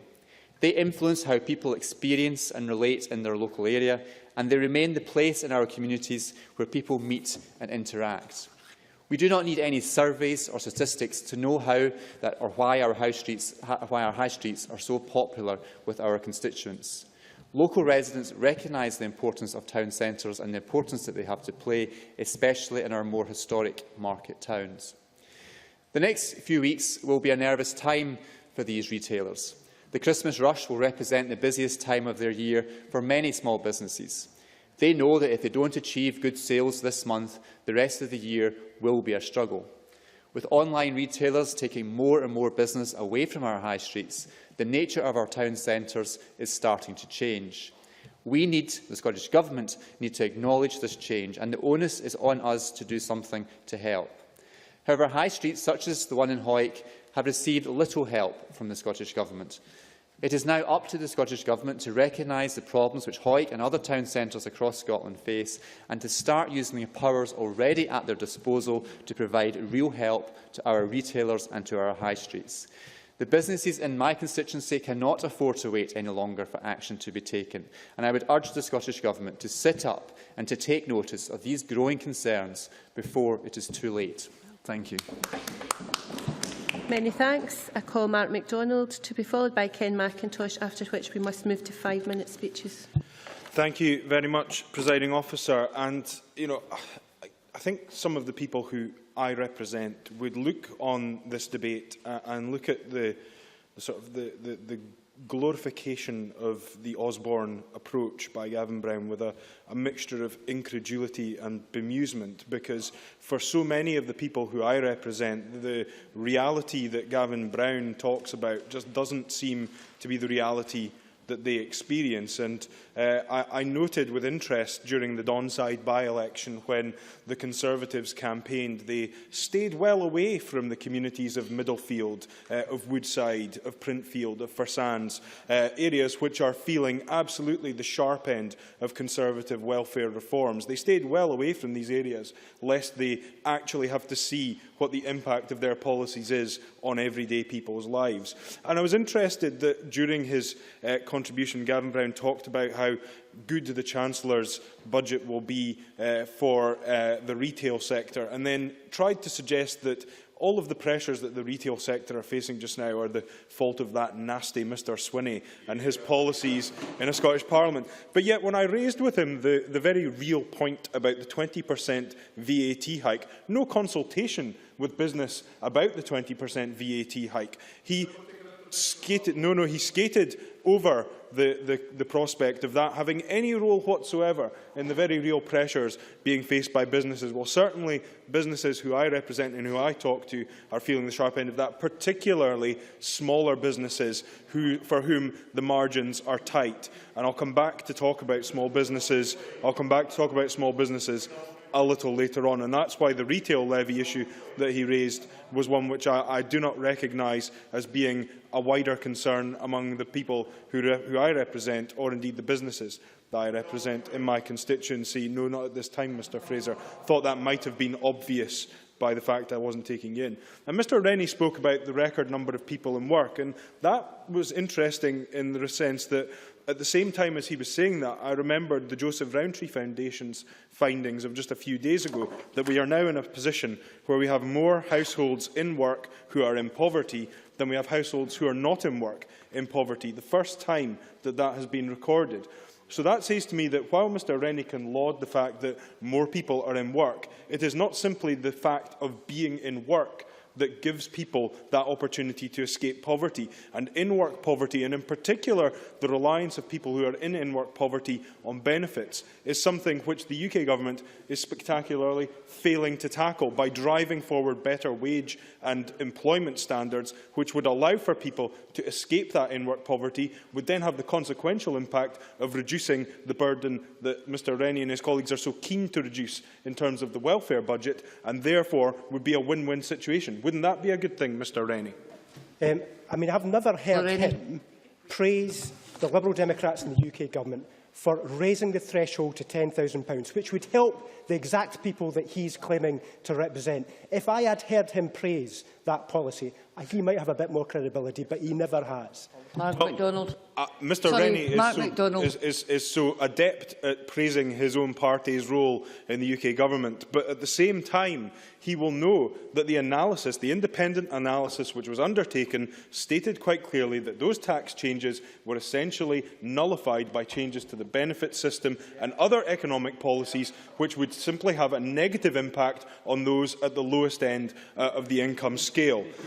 And in terms of the impact of the Liberal Democrats in government, most of us have had a wee chuckle at the fact that Danny Alexander, the man who shares responsibility for the rise in food banks, has been pictured grinning at the opening of a food bank as if somehow this is a welcome measure to take forward. Indeed, in my own city of Aberdeen, we've seen the launch of the Food Bank Partnership Aberdeen, which includes a range of organisations from my constituency, the Middlefield Community Project, for Sands and Fountain Community Work Project and the Primpfield Community Project. So even within a wealthy city like Aberdeen, we're seeing people having to rely more and more on food banks. That is a direct consequence of the policies that are being pursued by Mr Rennie and Mr Rennie's colleagues in coalition with the Conservatives.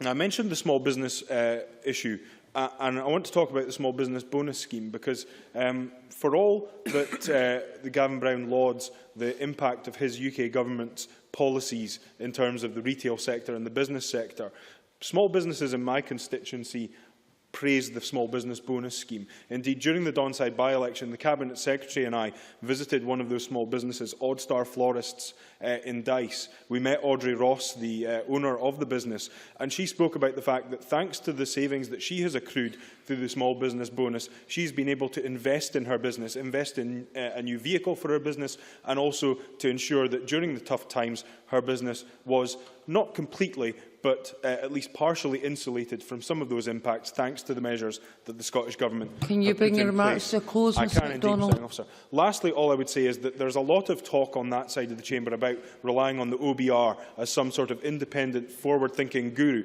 All I would say is if you look at the record of the OBR over the last few years in terms of its predictions and then its need to revise its predictions, it's safe to say it's as good at predicting economic growth as Michael Fish was at predicting hurricanes.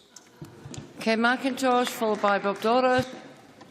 Thank you, Presiding Officer. Last week's autumn statement was supposed to be one of the big events in the parliamentary calendar, one of the big events in the economic cycle, for that matter. But in the end, it turned out to be a bit of a damp squib, overshadowed as it was by a matter of real political moment with the death of Nelson Mandela. And in some ways, I'm surprised the Conservative Party have brought the subject before the Scottish Parliament today, because what I did see of the autumn statement was a rather unedifying spectacle. The Chancellor tried to present his decisions on fiscal policy against a background of a return to economic growth, but it came across as an almost entirely political calculation. The reaction of the braying ranks behind him, for example, was to greet the news not with delight for the businesses spared or the jobs secured, but as a group of politicians who believed their goose was cooked until someone turned off the oven at the last minute. And if that was unappetising enough, what really stuck in my throat was George Osborne claiming credit for this much-vaunted recovery. Many of us may indeed be thanking our lucky stars that we have a return to growth in our economy, but I suspect very few indeed are thanking George Osborne. It is sadly a fact that for 40 of the last 41 months, since in fact the Conservatives came to power, we have become worse off, as prices have risen faster than wages. In fact, for those of us intrigued to know what happened in the 1 month when we didn't get squeezed, there was an interesting exchange at Treasury Questions yesterday. In a minute, please. My Labour colleague, the MP Clive Efford, highlighted that the number of people earning more than £1 million a year jumped from 13,000 in January to 18,000 following the budget.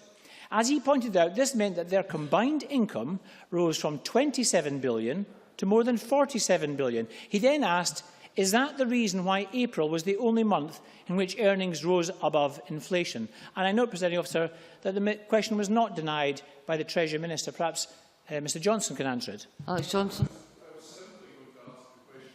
Now he's told us what has happened in the last 40 months. Might he actually abandon the year zero approach and remember what happened in the 24 months previous to that? Okay, McIntosh. Forward-looking comment from Mr Johnson there. Trying to blame Labour for 3 years of absolute no growth at all and flatlining from the Tory policies. And the Tories justify their austerity economics with a promise that they would balance the books by 2015. Now they're not even forecasting a return to surplus until 2019.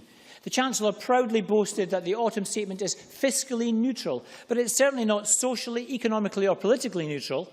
How can the Tories be proud of cutting taxes for the highest earners whilst freezing wages for working people? How can they justify abolishing support for families and removing vital welfare benefits for the most vulnerable, whilst the biggest multinationals pay less and less tax? That's if they pay tax at all. Professor Brian Ashcroft has written an excellent article in which he points out that it is simply not true to state as fact that austerity has been good for economic recovery. And in fact, many economists believe that austerity has simply stalled or delayed our economic recovery behind that of similar industrialised companies, a point made by our distinguished convener of the Finance Committee and by our distinguished Cabinet Secretary too. But returning to the much-heralded recovery itself, what was perhaps even more worrying were the observations of the Office for Budget Responsibility on the autumn statement. As my colleague Michael McMahon said earlier, in their opening paragraph, in an incredibly damning sentence, they state, "We judge the positive growth surprise to have been cyclical, reducing the amount of spare capacity in the economy rather than indicating stronger underlying growth potential." Presiding Officer, this government is quite simply using all the wrong measures to judge its own success. It pursues and fails to reach its own borrowing targets by some £200 billion. It seeks the approval of credit rating agencies we shouldn't be asking to tell us the time of day, and yet again fails to achieve that jaundiced approval. And what really matters to people is their sense of well-being. In economic terms, whether they've got a job, what kind of job that is, whether they can manage to pay their fuel bills, the cost of living. And the scary thing is that after 3 years of a flatlining economy, working people here in Scotland are more than £1,400 a year worse off. So what should we be doing? Well, I'm going to start by praising the Scottish Government, because I think that they are at least indicating that they want to move to measures of well-being through the National Performance Framework. I have a lot of sympathy too for the language of Keynesian economic growth that Mr Swinney uses, although I am worried that the cuts to the housing budget, for example, run entirely contrary to what the Cabinet Secretary says he wants to achieve. Where perhaps I part company with the SNP administration is in particular with their cuts to colleges. If there's one thing surely this government should be doing, it's educating people to the best of their ability, giving them the skills and training to improve not just their own employability, but our country's productivity. But I do think Labour and the SNP have quite a similar agenda, or certainly we talk the same progressive language. The First Minister has spoken about a transformational change in childcare. Well, let's do it now. Linda Fabiani earlier, I don't associate with the paranoid tendency in the SNP, but she accused us of having a go at the SNP. I would ask her to read the motion we've put down before us. In fact, could I specifically ask the Cabinet Secretary to reply to our motion and tell us what his views are on childcare and whether we should spend the autumn consequentials on childcare. It's a very, very specific question, and we heard nothing on it in his opening statement. I would please ask him to address it in his closing remarks, because we in the Labour Party will give our wholehearted support to investing the sum in childcare. Let's shed our reputation as having one of the most expensive childcare systems and have one of the best. Thank you very much, Mr McIntosh. We now move to 5-minute speeches. Bob Doris, followed by Murdo Fraser. Thank you, Presiding Officer. Presiding Officer, forecasts are one thing.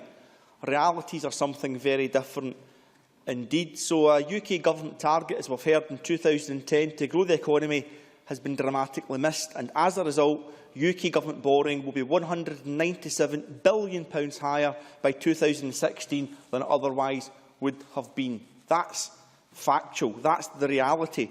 Yet, increasing UK debt is being used as an excuse to make drastic and swingeing cuts to the welfare payments of some of the most vulnerable in Scottish society. And that attack on our most vulnerable could result in £4.5 billion being taken from welfare by 2014-15. The reality of that is, for example, in relation to working tax credit reforms, that £3,870 taken from working families every single year. And in terms of the childcare cost elements of that, £1,560 less to support childcare costs. Looking at the working tax credit reforms from the UK coalition in the round, 372,000 families worse off to the tune, on average, of £810 every single year. The bedroom tax, very topical at the moment, over 70,000 affected households, nearly £600 worse off every year, no longer able to pay their rent in full. I'll pick just one final example. The reform of incapacity benefit onto ESA.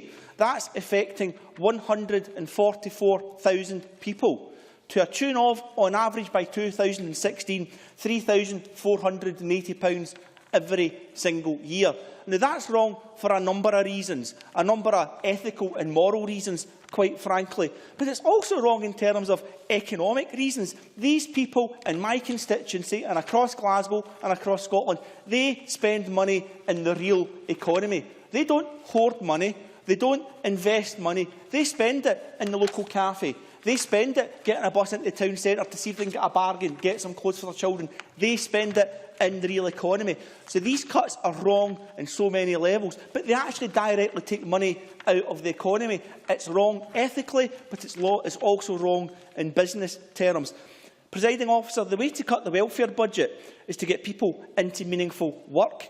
For me, that's the best way to do it, and the way to do that is with increased capital investment.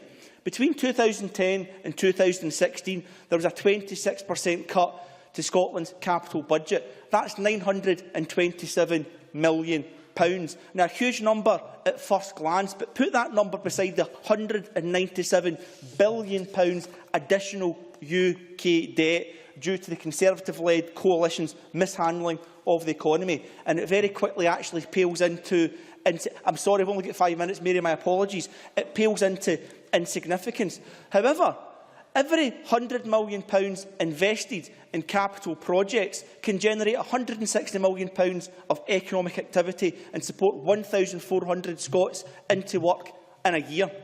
Those capital cuts have cost the Scottish economy £1.5 billion and prevented 13,000 Scots having jobs created for them. Scots that could be off benefits and in work, in meaningful employment, paying taxes, doing better for their lives. So there has been a mishandling of the economy, and there's been completely wrong priorities backed by the UK coalition. So I can't possibly support the motion in front of us today. To cheerlead for austerity and pain to my communities is not something I'm willing to do in this Parliament, and the UK parties should be ashamed of themselves. The Conservatives and the Lib Dems are a disgrace to actually flag wave for the pain to the people I represent. Very briefly on childcare. Now, we've already heard more money for housing, more money for colleges, more money for local government. I would love more money for childcare. I would also love more money for free school meals and kinship care, two other priorities that I certainly have. I would like to draw Labour's attention to the free school meals pilot in P1 to P3 that the Scottish Government brought forward. That had to be put on hold, put back on the shelf because of UK cuts to this budget. The only way to get sustainable, transformational childcare to this country is by that huge investment, not as a one-off, but every single year, £700 million every single year to transform the lives of the people I represent and to give our children the best start in life. Now, we all know that can only be achieved with a yes vote and independent. Doris. I now call Murdo Fraser, followed by Stuart Stevenson. Thank you, Presiding Officer. I am gently reassured by the fact that Bob Doris is unable to support the motion before us this afternoon. The Chancellor of the Exchequer's autumn statement provided good news for Scotland. Not only is the economy growing again, and growing at an encouraging rate, despite all the doom and gloom warnings we've heard from Labour and SNP politicians. And believe me, there was a lot of doom and gloom in the chamber this afternoon, presiding officer. Not only that, but there were specific measures to help aid the economic recovery. Now, Michael McMahon said self-praise is no praise. He's right. Let me tell him some of the organisations who have praised the Chancellor's autumn statement: the British Independent Retailers Association, the British Retail Consortium, the CBI, the Federation of Small Business, the Institute of Directors, the Scottish Chambers of Commerce, and so the list goes on, combining to praise the Chancellor's statement. But let me concentrate this afternoon my remarks on the help being given by the UK Government to business, and why I believe the Scottish Government should at the least be matching this. As Gavin Brown pointed out, the freeze on fuel duty will be good news for businesses right across the country, and particularly for rural areas. We've seen the scrapping of employer national insurance contributions for 1.5 million under 21-year-olds across the UK, saving businesses in Scotland £45 million and supporting the jobs of 138,000 young people here. And in addition, Barnett Consequential is providing the Scottish Government with an additional sum of more than £300 million over the next 2 years. And already we see the debate opened up as to how we should spend this largesse. But perhaps most interesting has been the approach of the Chancellor in relation to business rates, where a 2% cap on the business rate increase has been introduced, and a special discount to retail premises selling food and drink with a rateable value of £50,000 or below, making a real difference to breathing life back into our high streets. Now, the Scottish Government, Mr Swinning, are very fond of telling us that Scotland has the most competitive business tax regime in the UK. And certainly businesses here do benefit from the small business bonus scheme, and I'm very proud of the role that the Scottish Conservatives played in ensuring that was introduced earlier than the SNP originally intended. And I have no doubt this scheme has helped many small businesses on our high streets survive the recent economic downturn. I also welcome Mr Swinney this afternoon admitting that had it not been for George Osborne's cap at 2% of business rates increase, he would have been happy to impose an inflationary increase of 3.2%. Let's just reflect, presiding officer, what a miracle. I'll make this point now. Well, yes, I'll give way. Carry on. Yes. I wonder if Mr Fraser would tell me on how many occasions the Chancellor of the Exchequer has not applied the inflation at September in each year to the increase in business rates. Well, I think Mr Swinney should be joining me in welcoming this step that Mr Osborne has been taken. And I think we should reflect on what a miracle worker Mr Osborne is. In fact, he has, of course, no power under the devolution settlement over the Scottish business rate, but he still manages to ensure that Scottish businesses directly benefit from his announcement as Mr Swinney follows his lead. Let's hope that is a trend that will continue. Because the danger is that the competitive advantage that Scotland had is being eroded. We are seeing this with the increase in rates on businesses with empty properties. We've seen the retail levy, an additional charge not payable by businesses in England, costing £95 million. Now, those MSPs from all parties who met Sainsbury's last week will have heard them say quite clearly that Scotland is no longer regarded by their business as profitable a part of the UK to set up new stores as England and Wales, as a direct result of this SNP policy. And residents in places like Pitlochry and Perth, who are looking forward to their new Sainsbury's store and wonder why it's not coming, need to know it is the decisions of the SNP government that are delaying Sainsbury's taking projects forward. And we've heard concerns too from the business community that Mr Swinney's budget plans for the next 2 years, which include a £450 million increase in revenue for business rates, are of concern to them as well. Now, if there is a competitive advantage, it is being eroded, and that is having already a negative impact on the Scottish economy. Now, the White Paper from the SNP says they will take forward a reduction in corporation tax if they have power to do so. But, of course, only a minority of businesses pay corporation tax. Virtually every business pays business rates. And therefore, a cut in business rates is more beneficial to the economy today in Scotland than a cut in corporation tax would be, because more businesses would benefit, and it is within the power of the Scottish Government to deliver that today, as opposed to waiting for jam tomorrow in the unlikely prospect of independence.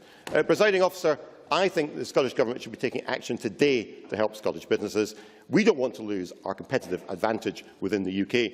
That is why I support Gavin Brown's motion. Stuart Stevenson, followed by Margaret McDougall. Can I start, presiding officer, by agreeing with the opening remark of Gavin Brown? He said there is a long way to go. But one of the difficulties in setting out on a journey is that you need a road upon which to travel. And if you cut capital spending, that road is simply not being built. And that's what the Conservatives have inflicted upon us. But I also want to congratulate the Conservatives on something, exploiting a Scottish invention to a degree previously unthought of. Scotland invented the overdraft, and the Tories, boy, are they exploiting the overdraft. I think we've moved from overdraft to credit card, as we've seen the credit rating of the UK cut from AAA down to AA+. And, of course, when you cut credit ratings, you increase interest rates. So, Presiding Officer, the outlook is not necessarily very good. But the real point about a debate of this kind is not the numbers, because we can trade them all day long, we can choose our own numbers, but do people outside here really understand what it means? What does £197 billion of new borrowing physically look like? Well, that works out at something over £5,000 per household in the UK. And that sounds quite a lot of money. What's £5,000 actually look like?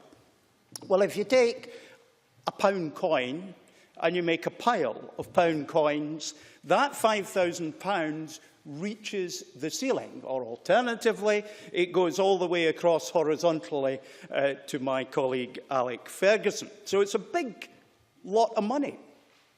And people would know what it means if they saw it sitting there waiting to be spent. And this is only the increase in debt, not the actual amount of debt. And what's it compare with, that £5,000? Well, it's actually the increase in debt for every household is more than we pay a pensioner in state pension every year. One of the jobs we've got to do as politicians is to turn these abstract arguments into something that Joe Public can relate to, something physical, because £197 billion is just an awfully big number. It happens to have 12 digits in it, or if you want to put it in binary, it's 38 digits. And people who deal with big numbers get desensitised to them. 30 years ago, I was in the Bank of Scotland's London dealing room, where we settled up with the Bank of England at the end of the day by trading excess money to other banks who were short, or vice versa, in about a 30-minute period. And it was done with paper and pencil. I was there to see if we could automate it. And at the end of the day, when they added up the numbers, all the various corrections they'd made, the trades they'd done with the other banks, they found there were £56 million adrift in their numbers. And you know the very interesting thing? They said, it doesn't matter, and they went to the pub.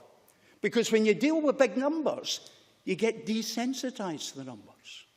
And £197 billion, not in debt, but increase in debt, is a number so vast that none of us here have any conception of what that actually means.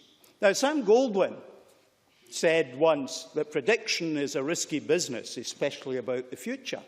Well, the OBR have given new meaning to that with their flaky predictions both of growth, they've been halved, and of borrowing, which is more than doubled. So when we rely on figures from a source such as the OBR, we rely on something which is a chimera, which is something which is provably of little worth at all. And in bringing this debate in the terms that they have, the Conservatives have given us insight into precisely how we cannot rely on the kind of numbers you need to bring your remarks to a close, please. Independent people. The OBR has not got the track record that we can rely on, and we must be careful to illustrate to people what it really looks like in bread and butter terms. Hopefully my example will give you something to engage with your constituencies, dear colleagues. Margaret McDougall. Thank you, Presiding Officer. unsurprisingly, I won't be supporting the Conservative motion placed before us today either. I can't support the lack of reality that underlies the sentiment that would see working people and the vulnerable in our society worse off. The truth of the matter is, since David Cameron came to office, working people are on average £1,600 worse off. The autumn statement does nothing to tackle the cost of living crisis. We have a flatlining economy where prices have risen faster than wages for the last 40 or 41 months during Cameron's term. Osborne celebrated our recovery and growth, but the fact of the matter is growth is meagre, far lower than in Germany and America and in many other countries, as we've heard. And this is the slowest recovery for 100 years. This statement was a chance for the coalition government to provide real benefits. For example, they could have announced an energy freeze and saved every Scottish household £120 and made long-term changes to the energy market. But they didn't. They could have announced that they would scrap the damaging welfare reforms, but they didn't. They could have announced real measures for growth, but they didn't. And how about the coalition government's promise to balance the books by 2015? In 2015, borrowing will be £79 billion, so I'm not sure what books they are trying to balance, but it's certainly not the budget. By 2016, borrowing will be £197 billion higher than expected in June 2010, as we have heard numerous times this afternoon. In 2010, we were promised increased living standards, growth and cuts to the deficit, yet they have failed every test they have set for themselves. There is still no recovery. In fact, there are more people living in poverty now than there was at the start of the Condem government. The coalition government is out of touch. Not only is it not working for ordinary working people, it's not working for anyone. Unless, of course, you are one of the fortunate few earning over £150,000 who received a huge tax cut. To benefit from the coalition is becoming increasingly clear. You need to be one of the elite few. In Scotland, we feel the pain of the coalition government's programme of austerity, but through the Barnett consequentials, we are set to get an additional £308 million over the next 2 years. This could, as Labour's motion states, be used to extend early learning and childcare to 50% of 2-year-olds. This means that the Scottish Government could start implementing transformational childcare changes now. There is no need to wait. It's time to get Scotland off pause and start tackling child poverty. You have the power, but do you have the will to do it? Nicola Sturgeon MSP stated during the launch of the White Paper that the reason for not delivering a transformational childcare strategy is that the money raised would go into the coffers of the UK Treasury. I wonder, does this mean that if Scotland votes no, this government will never deliver it, despite the fact that it is well within their power? If the Cabinet Secretary won't agree today to start implementing these changes, will he at least assure us that in the event of a no vote, this government will start delivering for Scotland? Or is childcare just another political carrot to try to attract a yes vote? We stand... Have I got time, Presiding Officer? Just coming to your last minute, I wouldn't... Right, I'm sorry, I'm out of time. We stand ready to work with the Scottish Government on improved childcare now, but we can implement measures now to help many struggling families across Scotland. To conclude, the autumn statement is more of the same from the UK Government. Tax cuts for the elite few and misery for the masses. No hope of the growth of the increased living standards and cuts to the deficit that we were promised. The economy is flatlining and Osborne has privatised the defibrillator. However, I don't agree with the Scottish Government's motion that the only solution is to vote yes. The solution is to get rid of this out-of-touch UK Government and vote in a Labour Government that will work for working people and the disadvantaged in our society. Because establishing new borders in an ever-connecting world won't help to tackle inequality or improve living standards across Scotland. With the extra money from the Barnett consequentials, I call on the Scottish Government to start work on the promised transformational childcare strategy now, Thanks to the devolution, we have the opportunity to make a real difference to families across Scotland now, and that's what we should be doing. We now move to wind-up speeches. I call Ian Gray. Mr Gray, you've got 6 minutes. Thank you very much, Presiding Officer. And I think in this debate this afternoon there's been some empathy for... No, sorry, that's a mistake in my notes. Sympathy for the Tories arguing their case today. Michael McMahon was quite explicit about that. I think he talked about how hard it must be to be a Tory and defend the indefensible of George Osborne's autumn statement. And I would like to say that they've made a fair attempt at it, but I think it's fairer to say that they have really struggled today to make something of it. They have had some support, of course, from Mr Johnson. I'll come to your contribution in a minute, but they have had some support from Mr Rennie, as you would expect. His party, of course, in coalition with Mr Osborne's party. Mr Rennie has intervened on a number of occasions with people to pose the question, will you, whoever he's intervening on, admit that there is growth and there will be more, and that is a good thing? Well, I think a number of us, Mr Swinney, for example, myself, did acknowledge that it was good to see some growth. It was just the point was there was rather less than had been predicted or planned for. And I mean, I have to say, if you stop and think about it, if your economic growth policy is that there will be growth, that's quite limited in vision. I think it's a bit like saying that the coalition government's housing policy is that there will be houses, or their school policy is that there will be schools, although that's not, it seems to me, an approach to take the NHS. I'm not entirely sure that the NHS is going to survive in any form that we know it. So if that is the scope of the vision that we are supposed to be celebrating today, that there is some growth, then that seems to me to be pretty minimal. And with regard to the quality of that growth, it is worth, I think, looking at the OBR's analysis of how... Yeah, sure. I recognise that he's trying to be positive and recognising that there is some growth, and that's a good thing. But surely he must also recognise that the advice that he and others gave 3 years ago for us to abandon this strategy was just wrong.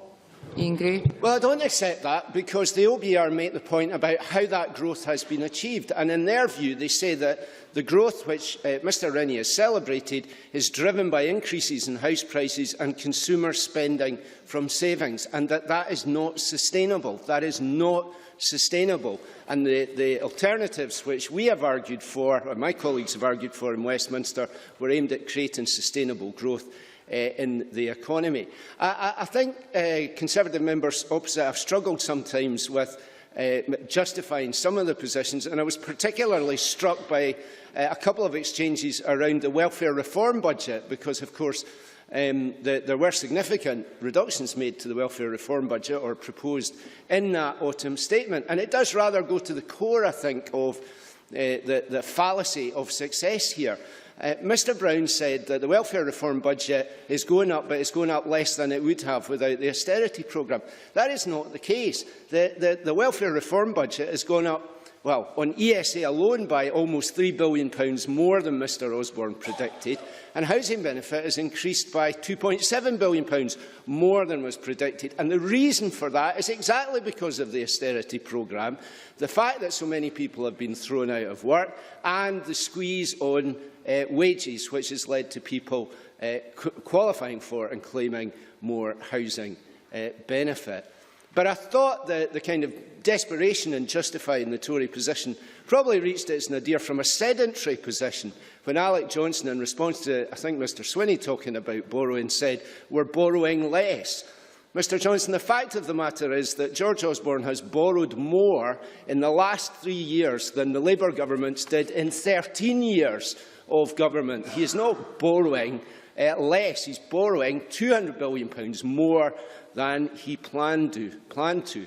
Now, I mentioned the OBR there, and, they have featured today. Mr Swinney waxed kind of lyrical about them at one stage, which I was a bit surprised about, because, of course, the OBR papers, which went with the autumn statement, also included a revision downwards of the OBR estimates of oil forecasts, which poses some problems for Mr Swinney's own economic forecast for independence, since they would be £1.7 billion less than the OBR themselves had previously forecast, which of course was significantly less than Mr Swinney's own forecasts.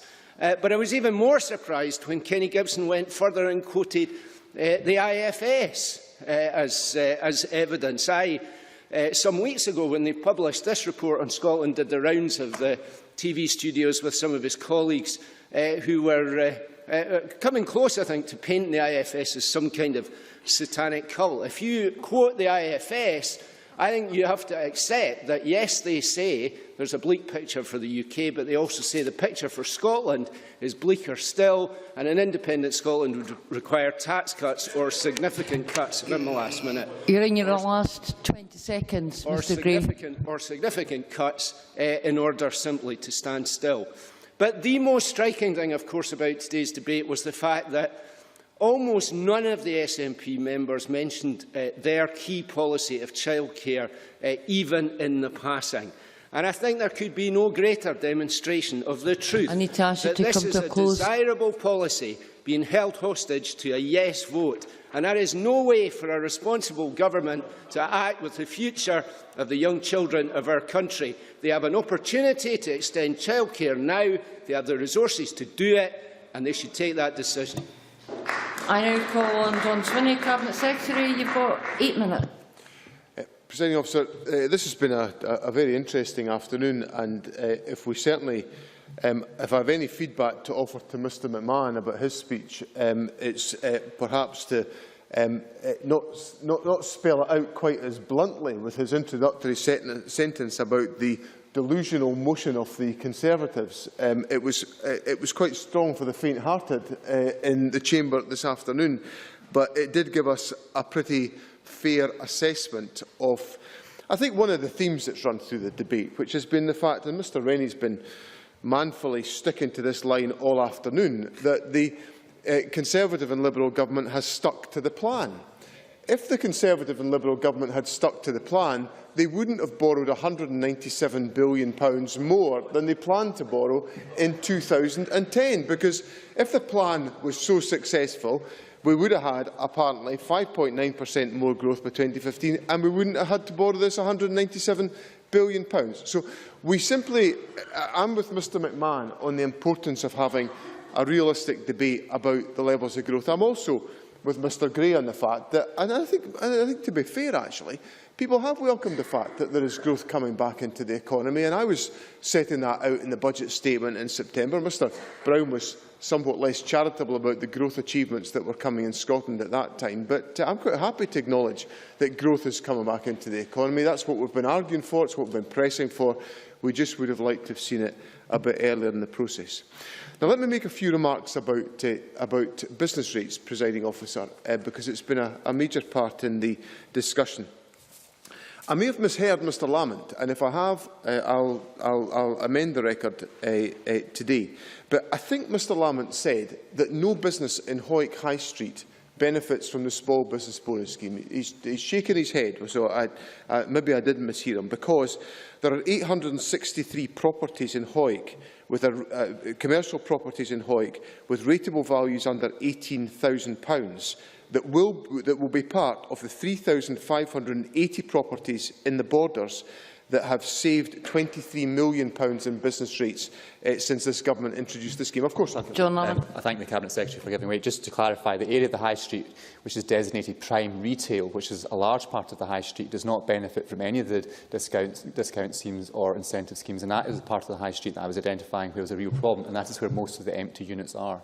Cabinet Secretary. Well, I think obviously we're into very specific territory here, and I'm very happy, as I've engaged on this question before. I've also would share with Parliament that Mr Ewing wrote last month to everybody on the valuation roll that is not currently benefiting from small business bonus scheme benefits to advise them of the opportunities, and that would of course included any in Hoyk. And Mr Lamont also made a point that the government had not supported Hoyk, and I would point out to him that in 2009-10, Hoyk received £353,000 from the Town Centre Regeneration Fund, and I'm quite sure, well, I've seen some of the fruits of that in Hoyk on my different visits to the town, and I think, if my memory serves me right, I think I'm going to Hoyk on Monday, actually, I think, if my memory serves me right, but I may be not entirely correct in that, but I'm pretty sure I am.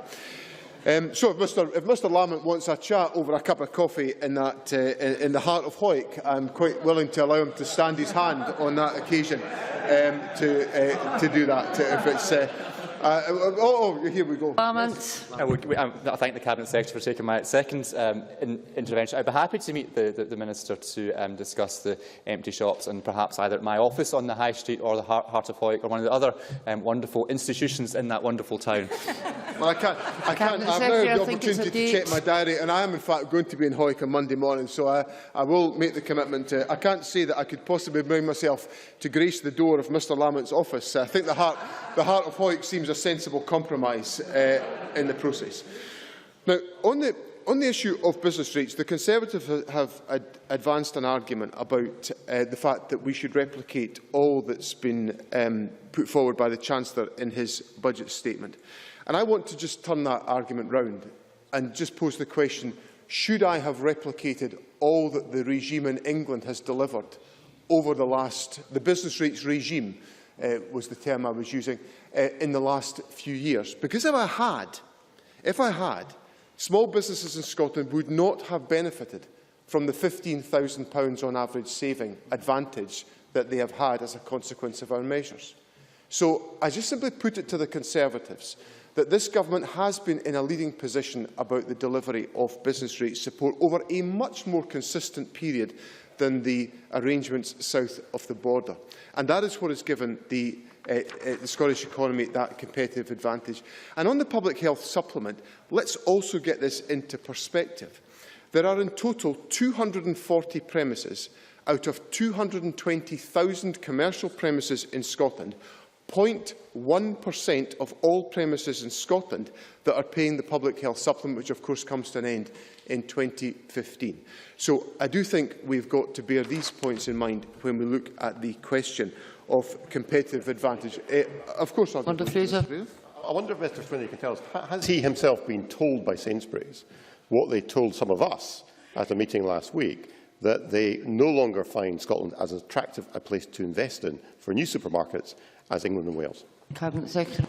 I have met Sainsbury's, but I don't think that's a point they've made to me. And what I would say to them, to Mr Fraser, is that, of course, new stores from Asda, for example, have announced 4 new stores in Scotland and a depot that would be built in Scotland. So, obviously, if there are representations that people want to make about these things, I'm perfectly happy to see organisations to do so. Mr Mackintosh, in yet another of his thoughtful speeches to Parliament, asked me to address specifically the issue of the Labour amendment on childcare, and I'm very happy to do so. There are consequentials that I have not yet allocated as a consequence of the autumn statement last Thursday. The Government is giving due consideration to all of those issues, and we will advise Parliament in due course, as I've advised Parliament today, of what we will do in relation to the issue on business rates, and we will of course update Parliament on those points, and we will do that in due course as the Cabinet comes to its conclusions on these points. The final point I would make, just in closing this debate, is of course that we can't spend the money twice. We can only spend the money the once. And there is, I thought, a rather effective intervention that was made by my colleague Bob Doris on Neil Bibby, where Mr Doris just marshalled the fact that a couple of weeks ago the priority was colleges, a week ago it was housing, at 2 o'clock, or 2:40 in fact, it was local government, and in this debate it's childcare. I accept there are important, and we've argued for the importance of childcare provision. That's why we've expanded it from the 412 hours that we inherited from the Labour Party up to 475, and we'll go to 600 as part of the budget provisions. I'm afraid I'll have to bring remarks to a close. The 600 hours that are provided for in the budget that I've put to Parliament, and we will of course reflect on how the consequences can be used to realise the Government's policy priorities. But I would say to everyone in the Chamber, the resources have got to be spent the once. They can't be spent on more than one occasion to meet multiple policy priorities. I now call on Gavin Brown to wind up the debate. Mr Brown, you've got 10 minutes. Thank you, Presiding Officer. I was rather amused by the Cabinet Secretary's close, where he seems to have finally realised that you can only spend the money once. This from a government who claimed when we're a separate Scotland we'll be able to decrease tax, increase spending, decrease borrowing and have not one but two oil funds, one for the short term and for the near term, sending money 5 times, Presiding Officer. Now, it was interesting, the debate on the autumn statement is usually one that the Scottish Government are particularly keen to have. In 2008, they had a statement on the pre-budget report, as it was then called, and a debate. In 2009, they had a debate on the pre-budget report. 2010, of course, was the spending review. 2011, they wanted a debate on it. 2012, they wanted a statement on it. But in 2013, I think it's interesting and noteworthy that for the first time, they didn't want to have a debate or a ministerial statement on government time on the consequences and the consequentials of the autumn budget statement. And just perhaps it was because most of the news, if not all, most of the news within that statement pointed to a positive economic position. It contained policies which could help drive forward our economy, and of course there were consequentials for Scotland, which the Scottish Government don't really want to talk about terribly much. Now let's look at what the Scottish Government actually asked for, because in keeping with usual practice, the Cabinet Secretary wrote a letter to the Chancellor of the Exchequer saying what his key priorities were. He wanted additional capital investment, he wanted improved access to finance, and he wanted no additional cuts to spending. Those were the priorities of the Scottish Government. Taking those in reverse order, well, he got no additional cuts to spending, Presiding Officer. In fact, the UK Government, as we know, went further. He got additional money to spend over the next 2 years. He got an additional £1 million for the current financial year, which I have to accept is not terribly much, an extra £120 million for 14-15, and an extra £187.5 million for 2015-16. So he got his primary objective delivered. He wanted additional capital investment, Presiding Officer.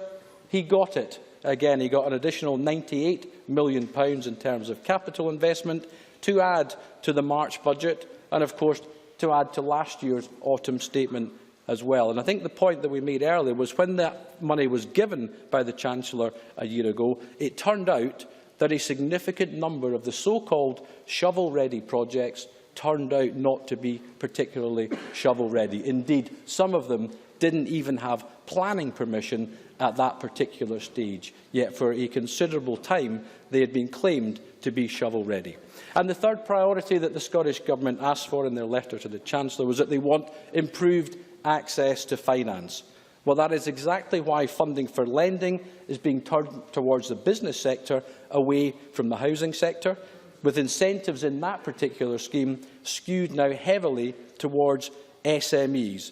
All major banks will have to appoint a senior champion to promote the independent appeals process, and of course additional sums are going into the British Business Bank, £250 million to add to the existing £1 billion. So the Scottish Government demanded their 3 priorities. They got those 3 priorities, Presiding Officer, with consequentials and a number of positive policies to go to help grow the economy as well.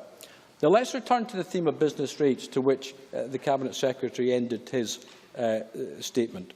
He talked about the regime south of the border in his contribution. And let's look at the business rates cap first of all, because while we welcome the idea that it's 2% instead of 3.2%, the reality, to be fair to the Cabinet Secretary, he admitted when he answered the intervention, the reality is that if it wasn't for the intervention of the Chancellor, if it wasn't for the announcement in the autumn statement last week, the increase for business rates in Scotland would have been 3.2% and not 2%. That is crystal clear. And the logical conclusion as drawn by Murdo Fraser is it looks now that if you want your business rates cut in Scotland, go to the Chancellor of the Exchequer instead of going to the Cabinet Secretary in Scotland. Of course I'll go. Cabinet Secretary. And how would Mr Brown explain the fact that a small business in Scotland will pay £15,000 less in business rates over this valuation period because of decisions that we've taken compared to decisions that the Chancellor has taken? Gavin Brown. Comes from the government presiding officer who refused to have transitional relief in Scotland where they did so in England. But the point made, I think, extremely well by Murdo Fraser is this. The competitive advantage to which the Cabinet Secretary and the government continually refer is being eroded.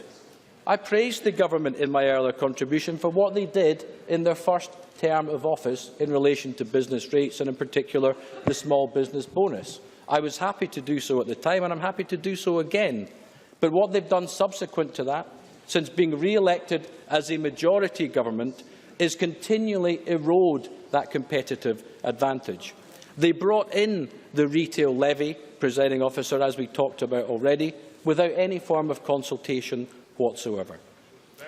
They brought in empty property rates, presiding officer, not at this time. They brought in empty property rates, presiding officer, again not subject to consultation, again eroding the competitive advantage. We see an increasing share paid by business, in a moment, Cabinet Secretary, and then we see another advantage put forward south of the border in relation to the £1,000 that each retail premises will get, up to £50,000 valuation, another advantage south of the border that, on the face of it, appears not to be replicated in Scotland. Now, he may change his position, of course, and that may adapt, but there is a £29 million benefit in Barnett consequentials in 14-15, a £39 million benefit in consequentials from that policy. But what we've heard so far in terms of the local government settlement is that about £3.8 million of that will be applied to the extension of the small business bonus. So we are step by step, in my view, eroding that competitive advantage, and that is why we are pressing the Cabinet Secretary to take action. I said I would give way. I'm happy to do so. Cabinet Secretary. I think if we follow the logic of Mr Brown's argument, then the Scottish Government would have to unwind the level of support we are giving to business rate relief in Scotland, because apparently we have to follow every particular decision that is made south of the border.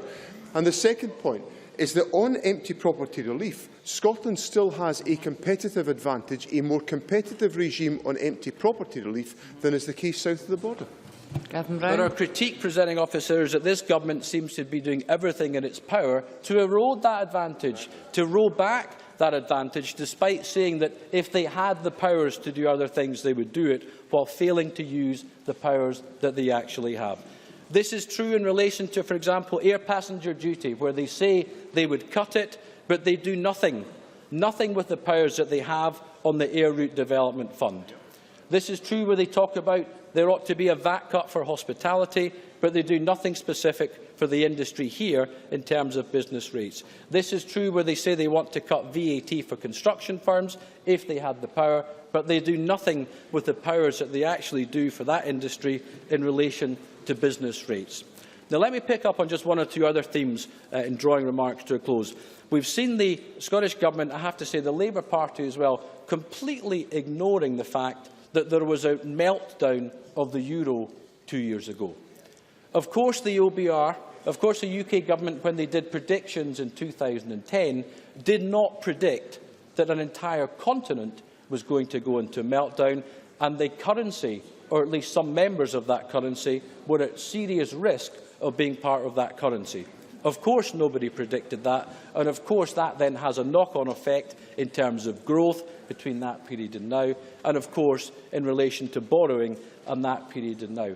Anybody who tries to ignore the effects of that isn't facing up to reality, and that would have been the position and the difficulty we faced, whether we were independent or not, whether we had a Labour government, a Conservative government, or indeed a coalition, presiding officer. We cannot ignore that at all. Now, we had a lot of positive comments from business, presiding officer, as a result of the autumn statement, and very, very little criticism. So let me just close then with one statement which I think rather sums up the results of the autumn statement. John Cridland, the CBI Director General, said this: "We have always advocated the dual approach of tackling the deficit and driving growth. The OBR forecasts confirm it is working. Let's stick with what works." Thank you. That concludes the debate on finance. We now move to the next item of business, which is consideration of business motion 8554 in the name of Joe Fitzpatrick on behalf of the Parliamentary Bureau, setting out a business programme. Any member who wishes to speak against the motion should press the request to speak button now. And I call on Joe Fitzpatrick to move motion number 8554. Moved. No members asked to speak against the motion, therefore I now put the question to the Chamber. The question is that motion number 8554 in the name of Joe Fitzpatrick be agreed to. Are we all agreed? The motion is therefore agreed to. The next item of business is consideration of business motion 8556 in the name of Joe Fitzpatrick on behalf of the Parliamentary Bureau, setting out a Stage 2 timetable for the Marriage and Civil Partnerships Scotland Bill. Any member who wishes to speak against the motion, please press the request to speak button now. And I call on Joe Fitzpatrick to move motion number 8556. Moved. No member is asked to speak against the motion, therefore I now put the question to the Chamber. The question is that motion number 8556 in the name of Joe Fitzpatrick be agreed to. Are we all agreed? The motion is therefore agreed to. The next item of business is consideration of two Parliamentary Bureau motions. I'd ask Joe Fitzpatrick to move motion numbers 8557 and 8558 on approval of SSIs. Moved on block. The question on these motions will be put at decision time, to which we now come. There are 5 questions to be put as a result of today's business. I wish to remind members that in relation to the debate on finance, if the amendment in the name of John Swinney is agreed, the amendment in the name of Ian Gray fails. The first question is that amendment number 8551.4 in the name of John Swinney, which seeks to amend motion number 8551 in the name of Gavin Brown and Finance, be agreed to. Are we all agreed? Yes. The Parliament is not agreed. We move to a vote. Members should cast their votes now.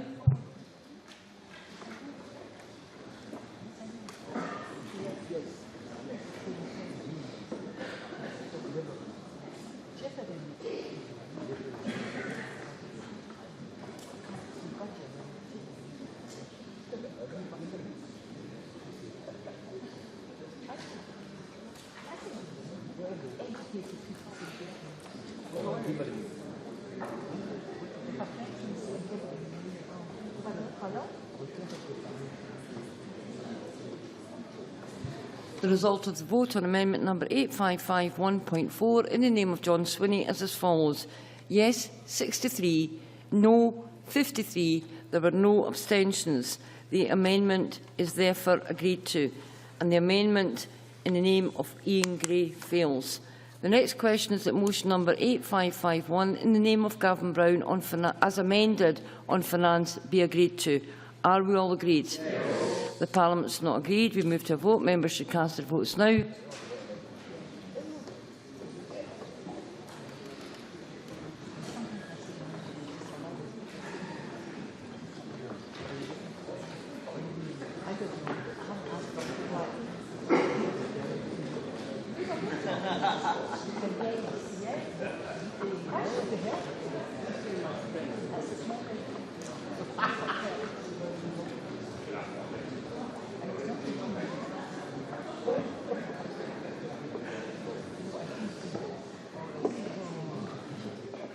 The result of the vote on motion number 8551 in the name of Gavin Brown as amended is as follows.